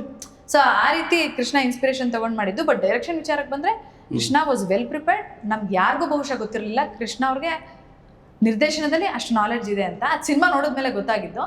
ಅದಾದ್ಮೇಲೆ 2ನೇ ಸಿನಿಮಾ 3ನೇ ಸಿನಿಮಾ ಮಾಡ್ಬೇಕಾದ್ರೆ ನಾವು ಮಾತಾಡಂಗೆ ಇಲ್ವಲ್ಲ, ಹಿಟ್ ಕೊಟ್ಟಿರೋ ಡೈರೆಕ್ಟರ್ ಏನ್ ಹೇಳಕ್ಕಾಗುತ್ತೆ. ಅಪ್ರಿಷಿಯೇಷನ್ ಬಂದು ನೆಕ್ಸ್ಟ್ ಇನ್ನು ಮಾಡಿ ಅಂತನಾ ನಿಮ್ಗೆ ಮತ್ತೆ ಡೈರೆಕ್ಷನ್ ಮಾಡ್ಬೇಕು ಅಂತ ಹೇಳ್ತಿದಾರ ಮೇಡಮ್? Genuine appreciation. ಜನರಲಿ ಯಾರು ಹೆಂಡತಿದ್ರು ಗಂಡಂದಿರು ಹೊಗಳಲ್ಲ, ಅದು ಬೇರೆಯವ್ರ ಮುಂದೆ ಅಂತ ಹೊಗಳದೇ ಇಲ್ಲ. ಈ ಎದುರುಗಡೆ ಯಾಕೆ ಹೊಗಳುತ್ತಾರೆ? ಹೊಗಳಲ್ಲ. ನನ್ನ ಹೆಂಡತಿ ನಾನು ಹೊಗಳೋದು ಒಂದೇ ವಿಷಯಕ್ಕೆ, ಡೈರೆಕ್ಷನ್ ಮಾಡಿದ್ರೆ ಮಾತ್ರ ಹೊಗಳೋದು. ಮಿಕ್ಕಿದ ಅದಕ್ಕೆ ಹೊಗಳಲ್ಲ. ಫ್ಯಾಮಿಲಿ ಮ್ಯಾನ್ ಆಗಿ ಅದು ಬೈತಾ ಇರ್ತಾರೆ, ಸರಿಯಾಗಿ ನೀವು ಮಕ್ಕಳನ್ನ ಸರಿಯಾಗಿ ನೋಡ್ಕೋಬೇಕು, ಇನ್ನೂ ಟೈಮ್ ಕೊಡ್ಬೇಕು, ಅದು ಅಂತ ಅವಕ್ಕೆಲ್ಲ ಬೈತಾರೆ. ಇದೊಂದು ಬೈಯಲ್ಲ. ಆಕ್ಚುಲಿ ನಿಮ್ಗೆ ಅದು ತುಂಬಾ ಹೆಲ್ಪ್ ಆಗಿರುತ್ತಲ್ಲ ಅದು. ಅಂದ್ರೆ ಈಗ ಎಕ್ಸಾಂಪಲ್ ಇವಾಗ ಹೀರೋ ಎಲ್ಲೋ ಹೀರೋಯಿನ್ ಎಲ್ಲೋ ಆರ್ಟಿಸ್ಟ್ ಅವ್ರ ಕ್ಯಾರೆಕ್ಟರ್ ಕೆಲಸ ಮುಗಿಸಿದ್ರು ಹೋದ್ರು, ಇನ್ನು ಮತ್ತೆ ಅವರು ಸೆಟ್ಗೆ ಬಂದಾಗಲೇ ಭೇಟಿ, ಮತ್ತಲ್ಲಿ ರಿಹರ್ಸಲ್ಲು ಅಥವಾ ಇನ್ನೇನಾರ ಸೀನ್ಗಳನ್ನ ಏನಾರು ಡೆವಲಪ್ ಮಾಡ್ಕೋಬೇಕು ಅಂದ್ರೆ ಅಲ್ಲೇ ಆಕ್ಟಿವಿಟೀಸ್ ಇರುತ್ತೆ. ಬಟ್ ನಿಮ್ಗೆ ಮನೆಗೆ ಹೋಗ್ತೀರಿ, ಮನೇಲಿ ಅಡುಗೆ ಮಾಡೋ ಟೈಮಲ್ಲೋ ಅಥವಾ ಕೂತಿರೋ ಟೈಮಲ್ಲೋ ಟಿವಿ ನೋಡ್ತಿರೋ ಟೈಮಲ್ಲೋ ನಾಳೆ ಈ ಸೀನ್ ಹಿಂಗೆ ಮಾಡ್ಕೊಳ್ಳೋಣ ಬೇಗ ಬೇಗ ಆಗ್ಬಿಟ್ಟಿರುತ್ತಲ್ಲ ನಿಮಗೆ. ಅದೇ ಮಾಡೋದು, ಅದೇ ಕೆಲಸ ನಮ್ದು. ಹೆಂಗ್ ಗೆಸ್ ಮಾಡ್ತೀನಿ ನಾನು. ಟ್ರಾವೆಲ್ ಕಾರಿಂದ ಶೂಟಿಂಗ್ ಹೋಗೋಗಳು ಅದೇ ಮಾತಾಡ್ತಿರ್ತೀವಿ, ಎಲ್ಲರೂ ಎಲ್ಲಿ ಹೋಟ್ಲಿಗೆ ಹೋಗ್ಬೇಕು ಅದೇ ಮಾತಾಡ್ತಿರ್ತೀವಿ, ಎಲ್ಲಿ ಹೋದ್ರು ಅದನ್ನೇ ಮಾತಾಡ್ತೀವಿ. 2 ಇಂದ 3 ಎಷ್ಟು ಗ್ಯಾಪ್ ತಗೊಂಡ್ರಿ ಅಂದ್ರೆ ಕತೆ ಬರೆಯೋದಕ್ಕೆ ಆರಂಭ ಮಾಡಿದ್ದು? 3 ವರ್ಷ ಆಯ್ತು. ಗ್ಯಾಪ್ 3 ವರ್ಷ ಗ್ಯಾಪ್ ತಗೊಂಡು ಆಮೇಲೆ ಕತೆ ಬರೆಯಕ್ಕೆ ಸ್ಟಾರ್ಟ್ ಮಾಡಿದ್ದ? ಕತೆ ಬರ್ದಿದೆ 3 ವರ್ಷ. ಕತೆ ಬರ್ದಿರೋದು ಕತೆ ಬರ್ದಿರೋದೇ 3 ವರ್ಷ. 2023 ಸ್ಟಾರ್ಟ್ ಮಾಡಿದ್ದು ಬರೆಯೋಕ್ಕೆ. 3 ವರ್ಷ ಹಿಡೀತು. ಈಗ 3ರಲ್ಲಿ ನಿಮ್ಗೆ ಯಾವ್ದು ಇಷ್ಟ ಅಂತಂದ್ರೆ 3 ಒಂಥರ 2 ಕಣ್ಣು, ಒಂದು ಶಿವನ್ ಕಣ್ಣು ಅಂತ ಹೇಳ್ಬೋದು. 3 ಕಣ್ಣು ಅನ್ನೋ ಥರ. ನಾನು ನಿಮ್ಮನ್ನೇ ಪರ್ಸನಲಿ ಕೇಳ್ತೀನಿ, ಈ ಪ್ರಮೋಷನ್ ಅನ್ನೋ ಥರ ಬೇಡ. ಕೆಲವ್ರು ಹೆಂಗೆ ಅಂದ್ರೆ ಓ ಇದು ನೋಡ್ಲಿ ಅಂತಾನೆ ಮೇ ಬಿ ಇದೇ ಚೆನ್ನಾಗಿದೆ ಅಂತ ಹೇಳ್ತಾರೆ ಅನ್ಬೋದು. ನಿಮ್ಗೆ ಜೆನ್ಯೂನ್ ಆಗಿ ನಿಮಗೆ ಚಾಲೆಂಜಿಂಗ್ ಎಲ್ಲದು. ನನಗೆ ಅನ್ಸಿದ್ದು ಲವ್ ಮಾಕ್ಟೇಲ್ 1 ಬರೆಯೋದು ತುಂಬ ಈಸಿ ಇತ್ತು. ತುಂಬ ಅಂದರೆ ತುಂಬ ಈಸಿ ಅದು. ಯಾಕಂದ್ರೆ ಲೈಫಲ್ಲಿ ನಡೆದಿದ್ದು ಒಂದಷ್ಟು ಸ್ಟಾಕ್ ಇದ್ದು. 2 ಬರೆಯೋದು ಕಷ್ಟ. ಅವತ್ತು ಪ್ಲಾನ್ ಇತ್ತಾ ನಾನು 2ಗೆ ಹೋಗ್ತೀವಿ 3ಗೆ ಹೋಗ್ತೀವಿ ಅನ್ನೋ ಥರ ಎಲ್ಲ? ಏನು ಪ್ಲಾನ್ ಇಲ್ಲ. ಹಂಗೆ ಮೇ ಬಿ ಆ ಟೈಮಲ್ಲಿ ಕೋವಿಡ್ ಏನಾಗಿತ್ತಲ್ಲ?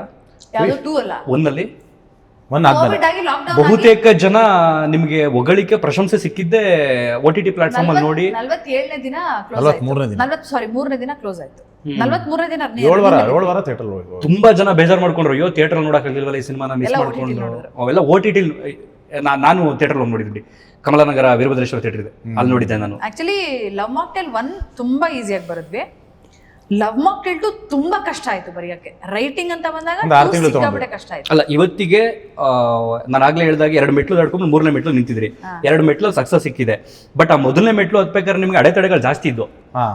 ಒಂದು ಕತೆ ಬರೆಯುವಂತ ಆರಂಭದ ದಿನಗಳಲ್ಲಿ ದುಡ್ಡು ನಾವೇ ಆಗ್ತಾ ಇದೀವಿ, ಐಡಿಯಾನು ನಮ್ದೇ, ಆಲೋಚನೆನೂ ನಮ್ದೇ, ಜನ ಕರೆಸ್ಬೇಕಾಗಿರೋರು ನಾವೇ. ಸೊ ಎಲ್ಲ ಆಯ್ತು, ಊಟ ರೆಡಿ ಆಗೈತೆ, ಊಟಕ್ಕೆ ಈಗ ಜನ ಬರಬೇಕು. ಆ ಟೈಮಲ್ಲಿ ಒಂದು ದೊಡ್ಡ ಹೊಡೆತ ಥರ ಆಗಿತ್ತು. ಅದಾದ್ಮೇಲೆ OTT ಬಂದು ನಿಮ್ಗೆ ಪ್ರಶಂಸೆ ಸಿಕ್ಕಿಲ್ಲ. ಆ ಗ್ಯಾಪಲ್ಲಿ ಹೆಂಗ್ ಮೇಂಟೈನ್ ಮಾಡಿದ್ರಿ? ಅಲ್ಲ ಅದನ್ನೇ ಹೇಳೋದು. ಆ ಲಾಕ್ಡೌನ್ ಅಲ್ಲಂತೂ ಜೀವನ ಚೇಂಜ್ ಆಯ್ತು ನಮ್ದು. ಅಲ್ಲ ಈ ಸಿನಿಮಾ ರಿಲೀಸ್ ಆಗಿ ಓಪನಿಂಗ್ ತಗೊಳ್ತೈತೆ ಫಸ್ಟ್ ಡೇ. ಈ ಶುಕ್ರವಾರ ರಿಲೀಸ್ ಮಾಡೋದೇನಕ್ಕೆ ಅಂತಂದ್ರೆ ಶನಿವಾರ ಭಾನುವಾರ ರಜೆ ಇರುತ್ತೆ, ನುಗ್ಬಿಡ್ತಾರೆ, ವರ್ಡ್ ಆಫ್ ಮೌತ್ ಆಗ್ಬಿಡುತ್ತೆ ಶುಕ್ರವಾರ. ಸಿನಿಮಾ ಎಷ್ಟು ಫಸ್ಟ್ ವೀಕ್ ಆಗಿದ್ ಕಲೆಕ್ಷನ್ 5 ಲಕ್ಷ. ಅದನ್ನೇ ಕೇಳ್ತಿರೋದು ನಾನು. ಎಂಟೈರ್ ಕರ್ನಾಟಕ ಟಿವಿ ಹಾಕಿರೋರಾಗಿ 5 ಲಕ್ಷ ಕಲೆಕ್ಷನ್ ಮಾಡ್ಕೊಂಡು ಏನ್ ಮಾಡಿದ್ರಿ ಅವತ್ತು? ಎಂಟೈರ್ ಕರ್ನಾಟಕ ಹೇಳ್ತಾ ಇರೋದು. ಅದಕ್ಕೆ ನಿಮ್ಗೆ ಎಲ್ಲ 120 ಸ್ಕ್ರೀನಲ್ಲಿ ಇದ್ದಿದ್ದು 2ನೇ ವಾರಕ್ಕೆ ಬಂದಿದ್ದು, ಕೊನೆಗೆ ಇಡೀ ಕರ್ನಾಟಕದಲ್ಲಿ ಉಳ್ಕೊಂಡಿದ್ದು ಒಂದೇ ಒಂದು ಸ್ಕ್ರೀನ್, ಶಾರದಾ ಥಿಯೇಟರ್. ಎಲ್ಲ ಕಡೆ ತೆಗೆದಿದ್ರು. ಅಲ್ಲಿಂದ ಬೌನ್ಸ್ ಬ್ಯಾಕ್ ಆಗಿದೆ. ಮನೆಯವರೆಲ್ಲ ಏನ್ ಹೇಳಿದ್ರು ಟೈಮ್ನಲ್ಲಿ? ಯಾರು ಏನು ಹೇಳಿಲ್ಲ. ಯಾರು ಏನ್ ಹೇಳಿಲ್ಲ. ಕೃಷ್ಣ ಮಾತ್ರ ಸಿನಿಮಾ ನಿಲ್ಲುತ್ತೆ ಅಂತಿದ್ರು, ನಿಂತ್ಕೊಳುತ್ತೆ ಅಂತ. ಒಂದ್ ಥಿಯೇಟರ್ ಬಂದಾಗ್ಲೂ ಅದೇ ಹೇಳ್ತಾ ಇದ್ರು, ಈ ಸಿನಿಮಾ ಗೆದ್ದೇ ಗೆಲ್ಲುತ್ತೆ ಅಂತ. ಆಗ್ಲೂ ಕಾನ್ಫಿಡೆನ್ಸ್ ಇತ್ತು ನಿಮ್ಗೆ? ಒಂದ್ ಸ್ಕ್ರೀನ್ ಉಳ್ಕೊಂಡಾಗ್ಲೂ ಅವ್ರು ಕೃಷ್ಣಗೆ. ನಿಮ್ಗೆ ಅವರು ನಾನು ಏನೋ ಅಂತ ಇದ್ದಾರೆ ಸುಮ್ಮನೆ. ಇಲ್ಲ ರಿವ್ಯೂ ತುಂಬಾ ಚೆನ್ನಾಗಿತ್ತಲ್ಲ, ಎಲ್ಲೋ ಕಾನ್ಫಿಡೆನ್ಸ್ ಇದ್ರು. ಕಾನ್ಫಿಡೆನ್ಸ್ ಎಲ್ಲ ಕ್ಯಾಲ್ಕುಲೇಷನ್ಸ್. ಬಟ್ ನಿಮ್ಗೊಂಥರ ಕಾನ್ಫಿಡೆನ್ಸ್ ಬ್ಲೈಂಡ್ ಆಗಿ ಬರಲ್ಲ, ಅಥವಾ ಈ ಸಿನಿಮಾಗೆ ಎಮೋಷನಲ್ ಅಟ್ಯಾಚ್ ಆಗಿದ್ದೀನಿ ಅಂತ ಬರಲ್ಲ. ಅದು ಕಾನ್ಫಿಡೆನ್ಸ್ ಹೆಂಗೆ ಬರುತ್ತೆ ಅಂದರೆ, ನಂಬರ್ಸ್ ಕನ್ಸಿಸ್ಟೆಂಟ್ ಆಗಿ ಎಲ್ಲ ಸ್ಕ್ರೀನಲ್ಲೂ 60 ಜನ 70 ಜನ ಬರ್ತಾ ಇದ್ರು. ಸೊ 120 ಸ್ಕ್ರೀನ್ ಇದ್ದಾಗ ಸೊ ಎಲ್ಲರದ್ದು ರಿಪೋರ್ಟ್ ಏನಾಯ್ತು ಅಂದ್ರೆ ಎಕ್ಸ್ಟ್ರಾನರಿ ಫಿಲಮ್ಮು, ನೆಕ್ಸ್ಟ್ ಮುಂಗಾರು ಮಳೆ, ಇದು ಮುಂಗಾರು ಮಳೆ ಆದ್ಮೇಲೆ ಹತ್ರ ಸಿನಿಮಾ ಇದೇ ಸಿನಿಮಾ ನೋಡ್ತಾ ಇರೋದು ಅಂತ ಹೋಗ್ಬಿಟ್ಟಿತ್ತು ಎಲ್ಲ. ಅಷ್ಟು ಫೀಲ್ ಇದೆ ಅಂತ ನಿಮಗೆ ಶುಕ್ರವಾರದಿಂದ ನೆಕ್ಸ್ಟ್ ಗುರುವಾರ ತನಕ ಎಲ್ಲ ವೀಕ್ ಡೇಸ್ ನೋಡ್ಕೊಂಡು ಹೋಗಿದ್ದಾರೆ. ಸೊ ನಮ್ಮಲ್ಲಿ ಏನಾಗಿದೆ ಅಂದರೆ ಎಲ್ಲರೂ ವೀಕೆಂಡ್ಸ್ ನೋಡೋದು ಜಾಸ್ತಿ. ಸೊ ವೀಕೆಂಡ್ಸಿಗೆ ಕಾಯ್ತಾ ಇರ್ತಾರೆ. ಸೊ ನಾವು ಫ್ರೈಡೇ ಏನಾಯಿತು, ನಮ್ಮ ಡಿಸ್ಟ್ರಿಬ್ಯೂಟರ್ ಕೇಳಿದ್ರು SP ರೋಡ್ ಶಾರದಾ ಥಿಯೇಟರ್ ಕೊಡಲ, ಆಮೇಲೆ ಇನ್ನೊಂದು ಚಿಕ್ಕದು ಇದೆಯಲ್ಲ ನರ್ತಕಿ ಕೆಳಗಡೆ ಸಪ್ನ ಕೊಡಲ ಅಂತಂದ್ರು. ಯಾವ್ದು ಬೆಟ್ರ್ ಸರ್ ಅಂದರೆ ಸಪ್ನ ಅಲ್ಲಾದ್ರೆ ರೆಗ್ಯುಲರ್ ಗಾಂಧಿನಗರ ಇದರಲ್ಲಿರೋದು. ಸೊ ಅಲ್ಲಿ ಜನ ಜಾಸ್ತಿ ಬರ್ತಾರೆ, ಇದರಲ್ಲಿ ಕಮ್ಮಿ ಬರ್ತಾರೆ, ಬಟ್ ರೆಂಟ್ 2 ಒಂದೇ ಅಂದರು. ಓಕೆ, ಇದೆಷ್ಟು ಒಂದೇ ಕೆಪಾಸಿಟಿ, ಅದು 150 ಕೆಪಾಸಿಟಿ. ಇದೆಷ್ಟು ಒಂದೇ 450 ಸರ್. 150 ಸಾಲ ಜನ ಜಾಸ್ತಿ ಬರ್ತಾರೆ. ನಾನು 450 ಡಿಸ್ಟ್ರಿಬ್ಯೂಷನ್ ಅವರೇನು ಕೊಡಲ್ಲ ಡಿಸ್ಟ್ರಿಬ್ಯೂಟರ್ ಅವರು. ಅಲ್ಲಿ ಜನ ಬರಲ್ಲ ಅಂದ್ರು. ಆ ಥಿಯೇಟರ್ ಜಾಸ್ತಿ ಜನ ಬರಲ್ಲ, ಕನ್ನಡ ಸಿನಿಮಾಗಳು ಹಾಕಲ್ಲ ನಾವಲ್ಲಿ, ಅಲ್ಲಿ ಜನ ಜಾಸ್ತಿ ಬರಲ್ಲ, ನೋಡಲ್ಲ. ಇಲ್ಲ ಜನ ಅಲ್ಲಿ ಹುಡ್ಕೊಂಡ್ ಬರ್ತಾರೆ. ನನಗೆ 450 ಬೇಕು. ಇದು ಎಂತ ಕ್ರೇಜಿ ಕಾನ್ಫಿಡೆನ್ಸ್. ಎಷ್ಟು ದಿನ ಆಗಿತ್ತು ಆ ಗ್ಯಾಪ್ಗೆ ರಿಲೀಸ್ ಆಗಿ? ಒಂದು ವಾರ ಆಗಿತ್ತು. ವಾರದಲ್ಲಿ ಎಲ್ಲ ವಾರ ಪ್ರಶ್ನೆ ಬಿಟ್ಬಿಡಿ, ಬುಧವಾರ ಒಂದು ವಾರ ಪ್ರಶ್ನೆ ಅಲ್ಲ. ಅಲ್ಲಿ ಅಷ್ಟು ಸ್ಕ್ರೀನ್ಸ್ ಕಿತ್ತಾಕ್ ಒಂದ್ ಥಿಯೇಟರ್ ಕೊಡ್ತಿದ್ದಾರೆ, ಜನ ಬರ್ತಿಲ್ಲ ಅಂತ ನಮ್ಮ ಟೆನ್ಷನ್. ನಾನು ಜನ ಸಾಲಲ್ಲ ಕೊಡಿ ಅಂತ. ಇವ್ರು ಹೇಳ್ತಿರೋದು ಸಾಕಾಗಲ್ಲ, ಶಾರದಾ ಕೊಡಿ ತುಂಬುತ್ತೆ. ಅದೇ ಹೇಳ್ತಿರೋದು ನಾನು. ಕಾನ್ಫಿಡೆನ್ಸ್ ಇವರಿಗೆ ಕಾನ್ಫಿಡೆನ್ಸ್ ಕ್ಯಾಲ್ಕುಲೇಷನ್. ಸೊ ಈ 60 ಜನ ಯಾರ್ಯಾರು ಹೋಗಿರ್ತಾರಲ್ಲ ಅವರೆಲ್ಲ ಹೇಳ್ಕೊಂಡ್ ಬಂದಿರ್ತಾರೆ. ಅಲ್ಲ ವೀಕೆಂಡ್ ಕಾಯ್ತಾ ಇರ್ತಾರೆ, ಒಂದೇ ಸ್ಕ್ರೀನ್ ಅಲ್ಲಿ ಹುಡ್ಕೊಂಡ್ ಬರ್ತಾರೆ. ಸೊ ಅವರೆಲ್ಲ ಇದ್ರು ಹುಡ್ಕೊಂಡ್ ಬರ್ತಾರೆ ಅಲ್ಲಿಗೆ. ಅಂದ್ರೆ ಇವಾಗ ಎಲ್ಲ ತರ ಡೌನ್ ಫಾಲ್ ಆಗೋ ಟೈಮಲ್ಲಿ ಆಕ್ಚುಲಿ ಮನುಷ್ಯರಿಗೆ ಮೈಂಡ್ ವರ್ಕ್ ಆಗಲ್ಲ. ನಿಜ, ಯಾರಿಗಾದ್ರೂ ವರ್ಕ್ ಆಗಲ್ಲ. ಇಷ್ಟು ಕಷ್ಟಪಟ್ಟು 1 ವರ್ಷ ಸಿನಿಮಾ ಮಾಡಿದೀವಿ, ಒಂದ್ ಥಿಯೇಟರ್ಗೆ ಬಂದಿದೀವಿ, ಇಲ್ಲಿಂದ ಹೆಂಗೆ ಅಂದ್ರೆ ಆ ಮಾರಲಿ ನಿಮ್ ಕಾನ್ಫಿಡೆನ್ಸ್ ಎಳಿಯುತ್ತೆ, ಡೌನ್ ಆಗಿ ಹೋಗುತ್ತೆ. ನಿಮ್ಗೆ ನಿಮ್ ತಲೆನೇ ಓಡಲ್ಲ. ಆ ಸಿಚುವೇಶನ್ ಅಲ್ಲಿ ನಾನಿದ್ದೀನಿ. ಇವ್ರು ಡಿಸ್ಟ್ರಿಬ್ಯೂಟರ್ಗೆ ಸ್ಕ್ರೀನ್ ಸಾಕಾಗಲ್ಲ, ದೊಡ್ಡ ಸ್ಕ್ರೀನ್ ಕೊಡಿ ಅಂತ. ನಾನು ಇವ್ರೇನು ಅಂದ್ರೆ ಆ ತರ Krishna is comes with so much clarity and confidence. Same like ಹೆಂಗೆ ಅಂದ್ರೆ ಈಗ ಸಿನಿಮಾದೊಳಗೊಂದು ಸಿನಿಮಾ ಇತ್ತು ನಿಮ್ ಕತೆ ಅಲ್ಲ, ಈ ಸಿನಿಮಾಗಳೆಲ್ಲ ಮಿರಾಕಲ್ ಆಗುತ್ತಲ್ಲ, ಅದು ಅವತ್ತು ಹಂಗೆ ಇದ್ದಿದ್ದು. ಬಟ್ ಏನ್ ಗೊತ್ತಾ, ನಾವು ಹೇಳೋದು ಆ ಥರದ್ದೇನೋ ಸಿಚುವೇಶನ್ ಬಂದಾಗ ಎಮೋಷನಲಿ ನಾವು ರಿಯಾಕ್ಟ್ ಮಾಡಬಾರ್ದು. It's not about emotion, it's about calculation. Response ಏನ್ ಬಂತು ಆ ಥಿಯೇಟರ್ ಅವತ್ತು? ಎಕ್ಸ್ಟ್ರಾರ್ಡಿನರಿ, ಫುಲ್ ಆಗಿ ಹೋಗಿತ್ತು. ಅದು ಬಿಡಿ. ಇನ್ನೊಂದು ಒಂಥರ ಲೈಫ್ ಚೇಂಜಿಂಗ್ ಮೂಮೆಂಟ್ ನನಗೆ ಅಂದ್ರೆ, ರಾಕ್ ಲೈನ್ ಅಲ್ಲಿ ಒಬ್ರು ಗೊತ್ತಿದ್ರು ನಂಗೆ. ಸೊ ನಾನು ಅವ್ರಿಗೆ ಫೋನ್ ಆಕ್ಚುಲಿ ರಿಕ್ವೆಸ್ಟ್ ಮಾಡ್ಕೊಂಡೆ. DRC ಗೆ ಯಾರೋ ಫೋನ್ ಮಾಡಿ, DRC ಈಗಲೂ ಒಂಥರ ವಿಶೇಷವಾದ ಪ್ರೀತಿ ಅಲ್ಲ, ವಿಶೇಷವಾದ ಪ್ರೀತಿ. DRC ಮೇಡಮ್ ಫೋನ್ ಮಾಡಿ, ಮೇಡಮ್ ಒಂದೇ ಒಂದು ಶೋ ಕೊಡಿ, ಸಿನಿಮಾ ತುಂಬಾ ಚೆನ್ನಾಗಿದೆ, ಒಂದು ಶೋ ಕೊಡಿ ಸಾಕು ಕೊಟ್ರು ಅವರು. ಸರಿಪ್ಪ ಕೊಡ್ತೀನಿ ಅಂದ್ಬಿಟ್ಟು ಫ್ರೈಡೇ ಕೊಡಿಲ್ಲ ಅವರು, ಸ್ಯಾಟರ್ಡೇ ನೋಡ್ತೀನಿ ಅದರ ಸಿನಿಮಾಗಳು ರಿಲೀಸ್ ಆಗುತ್ತಲ್ಲ, ಯಾವ್ದಾರ ಒಂದು ಬಿದೋಗ್ಬಿಡುತ್ತೆ, ಅವಾಗ ನೀವು ಅದನ್ನು ತೆಗೆದು ಕೊಡ್ತೀನಿ. ಸ್ಯಾಟರ್ಡೇ ಕೊಟ್ಟರು, ಅದೊಂದು ಸ್ಯಾಟರ್ಡೇ ಅದನ್ನು ಕೊಟ್ಟರು. ಮತ್ತೆ ಸೊ ಸೈಮಲ್ಟೇನಿಯಸ್ಲಿ ನಾನೇನ್ ಮಾಡಿದೆ, ನಂಗೆ ಯಾರೋ ಒಬ್ರು ಪರಿಚಯ ಇದ್ರು ರಾಕ್ಲೈನ್ ಮಾಲ್ ಅಲ್ಲಿ ಅಂತ ಫೋನ್ ಮಾಡ್ಬಿಟ್ಟು ಒಂದು ಶೋ ಇಸ್ಕೊಂಡೆ. ಅವ್ರು ಹೇಳಿದ್ರು, ನೋಡಮ್ಮ ಶೋಗೆ 50% ಸ್ಕ್ರೀನ್ ಬಂದಿಲ್ಲ ಅಂದ್ರೆ ನೆಕ್ಸ್ಟ್ ಮಿನಿಟ್ ಶೋ ತೆಗ್ದಾಕ್ತಿವಿ, ನಾಳೆಗೂ ಇರಲ್ಲ. ಒಂದು ಶೋ ಈಗಲೂ ಅದೇ ಮಾತು ಹೇಳ್ತಾರೆ. ಶೋ ತಗೊಂಡಿದ್ದಾಯ್ತು. ಕೃಷ್ಣ ಅವ್ರಿಗೆ ನಾನು ಕೇಳ್ದೆ ಏನ್ ಮಾಡೋದು ಅಂತ. ಜೆನ್ಯೂನ್ ಆಗಿ ಬಂದ್ರೆ ಇರ್ಲಿ, ಇಲ್ಲಾರ ಹೋಗ್ಲಿ ಅಂತ ಕೃಷ್ಣ. ಅಲ್ಲ, ಫಸ್ಟ್ ಆಫ್ ಆಲ್ ಏನಂತ ಥಿಯೇಟರ್ ತುಂಬಿಸೋಕಾರ ನಮ್ಗೆ ಗೊತ್ತು, ಮತ್ತೆ ದುಡ್ಡು ಇರ್ಬೇಕಲ್ಲ, ದುಡ್ಡೇ ಇಲ್ಲ, ತುಂಬಿಸ್ತೀರ. ಸರಿ ಅಂತ ನಾನೇನ್ ಮಾಡ್ದೆ, ಓಕೆ ಅನ್ಬಿಟ್ಟು ನೆಕ್ಸ್ಟ್ ಡೇ ಆಯ್ತು. ಶಾರದಾ ಥಿಯೇಟರ್ ಅಲ್ಲಿ ಒಂದ್ ಶೋ ಆಗಿತ್ತು. ಆ ಶೋಗೆ ಕೆಲವ್ರು ಬರಕಿದ್ರು, ಅಂದ್ರೆ ನಮಗ್ ಪರಿಚಯ ಇರೋ ಕೆಲವ್ರು ಬರ್ತಾ ಇದ್ರು ಸಿನಿಮಾ ನೋಡಕ್ಕೆ ಶಾರದಾದಲ್ಲಿ. ಸೊ ನಾವು ಶಾರದಾಗ ಹೋಗ್ಬೇಕು. ರಾಕ್ಲೈನ್ ಅವ್ರು ಫೋನ್ ಮಾಡಿದ್ರು ನಂಗೆ, ರಾಕ್ಲೈನ್ ಮಾಲ್ ಅವರು. ನಾನು ಬಿಟ್ಬಿಟ್ಟಿದ್ದೀನಿ ಅಂತ. ಓಕೆ ತಗೊಂಡಿದೀವಿ, ಬಂದ್ರೆ ಮರ್ತು ಬಿಟ್ಟಿದೀವಿ ಅದ್ರ ಬಗ್ಗೆ. ಫೋನ್ ಮಾಡ್ತಿದಾರೆ, ಫೋನ್ ಮಾಡ್ಬಿಟ್ಟು ಏನಮ್ಮ ಶೋ ಕೊಟ್ಟಿದೀವಿ ಅಂತ ಈ ತರ ನಾವು ತುಂಬಿಸೋದು ನೀವು ಜನನ ಅಂತ. ನಂಗೆ ಅವ್ರು ಏನ್ ಹೇಳ್ತಿದಾರೆ ಅರ್ಥ ಆಗಿಲ್ಲ. ಸರ್ ಏನ್ ನಂಗೆ ಅರ್ಥ ಆಗ್ತಿಲ್ಲ ಹೇಳಿ ಅಂತ ಅಂದ್ರೆ, ಫುಲ್ ಜನ ಟಿಕೆಟ್ ಸೋಲ್ಡ್ ಔಟ್ ಆಗಿ ಜನ ಇನ್ನೂ ಎಕ್ಸ್ಟ್ರಾ ಇದಾರೆ ಅಲ್ಲಿ.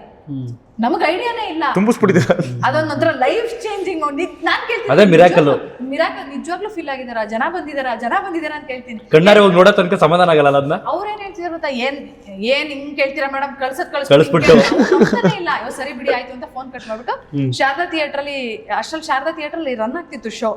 ಅಲ್ಲಿ ಹೋದ ತಕ್ಷಣ ನಾನು ಕೃಷ್ಣ ಅಲ್ಲಿ ಹೋಗಿ ಅವ್ರ ರಿಯಾಕ್ಷನ್ ಎಲ್ಲ ನೋಡ್ಕೊಂಡು ಇಮಿಡಿಯೇಟ್ ರಾಕ್ಲೈನ್ ಐ ಥಿಂಕ್ ಆ ವಿಡಿಯೋ ಇರ್ಬೋದು ಎಲ್ಲ ನಮ್ಮ ಇನ್ಸ್ಟಾಗ್ರಾಮ್ ನಲ್ಲಿ. ಅದೆಲ್ಲ ಒಂಥರ ಲೈಫ್ ಚೇಂಜಿಂಗ್. ಅದು ಆಮೇಲೆ DRC ಫುಲ್ಲು ಮೈಸೂರಲ್ಲಿ ಅದು ಫುಲ್ ಯಾವುದೇ ಸಿನಿಮಾ ರಿಲೀಸ್ ಆದ್ರೂ DRC ನಲ್ಲಿ ಪ್ರೀಮಿಯರ್ ಶೋ ಬುಕಿಂಗ್ ಬೇಗ ಆಗ್ಬಿಡುತ್ತೆ ಅಲ್ಲಿ. ನಾನು ಫಸ್ಟ್ ಓಪನ್ ಮಾಡೋದು ಬರಂಗ ಎಮೋಷನ್ ಇವತ್ತು ಹಾಕಿದಿರಲ್ಲ, ಇವತ್ತು ನಾನು ಫಸ್ಟ್ ಓಪನ್ ಮಾಡಿದ್ದೆ DRC. ಅದಂದ್ರೆ ಸೆಂಟಿಮೆಂಟ್. ಇನ್ಫ್ಯಾಕ್ಟ್ ಲವ್ ಮಾಕ್ಟೇಲ್ 2 ಕೂಡ ಪ್ರೀಮಿಯರ್ ಶೋ ನಾವು 4 ಸ್ಕ್ರೀನ್ ಇದೆ ಅದರಲ್ಲಿ, 4 ಸ್ಕ್ರೀನು ಕಂಟಿನ್ಯೂಸ್ ಆಗಿ ನಾವು ಲವ್ ಮಾಕ್ಟೇಲ್ ಕಟ್ಟಿದ್ವಿ ಪ್ರೀಮಿಯರ್ ಶೋ. ಒಟ್ಟಿಗೆ 4 ಜನ ಇದ್ರು. ಮನುಷ್ಯ ಸೋತ ಗೆಲ್ಬೇಕು ಅಂತ ಅನ್ಸುತ್ತೆ ನಿಮ್ಗೊಂಥರ. ಈ ಸಿನಿಮಾ ಆ ಆರಂಭದ ದಿನಗಳಲ್ಲಿ ಸೋತು ಗೆದ್ದಂಗೆ, ಅದು ಗೆದ್ದ ಮೇಲೆ ಮತ್ತೆ ನಿಮಗೆ ರೆಸ್ಪಾನ್ಸಿಬಿಲಿಟಿ ಜಾಸ್ತಿ ಆಗಿರುತ್ತೆ. 2 ಹೋಗ್ಬೇಕು ಅಂತ ಅನ್ಸಿದ್ದೆ ಅವಾಗ್ಲ? 100% ಅವಾಗ್ಲೇ ಅನ್ಸಿದ್ದು. ಅಲ್ಲ, ಪ್ರೀತಿ ನೋಡಿದ್ವಲ್ಲ, ಅಷ್ಟು ಪ್ರೀತಿ ಕೊಟ್ಟಿದ್ರಲ್ಲ, ಓಕೆ. ಅದಾದ್ಮೇಲೆ ಅದನ್ನ ಇಟ್ಕೊಂಡು ಏನ್ ಕತೆ ಹೇಳ್ಬೋದು ಅಂತ ಹಂಗ್ ಸ್ಟಾರ್ಟ್ ಮಾಡಿದ್ವಿ. 2 ನಾನು ಎಗೇನ್ಸ್ಟ್ ಇದ್ದೆ, ಕೃಷ್ಣ ಬೇಡ ಅಂತನಾ ನೀವು? ಬೇಡ ಬೇಡ ಅಂತ. ಅಂದ್ರೆ ಏನ್ ಕತೆ ಹೇಳೋದಂತ ಗೊತ್ತಿಲ್ವಲ್ಲ.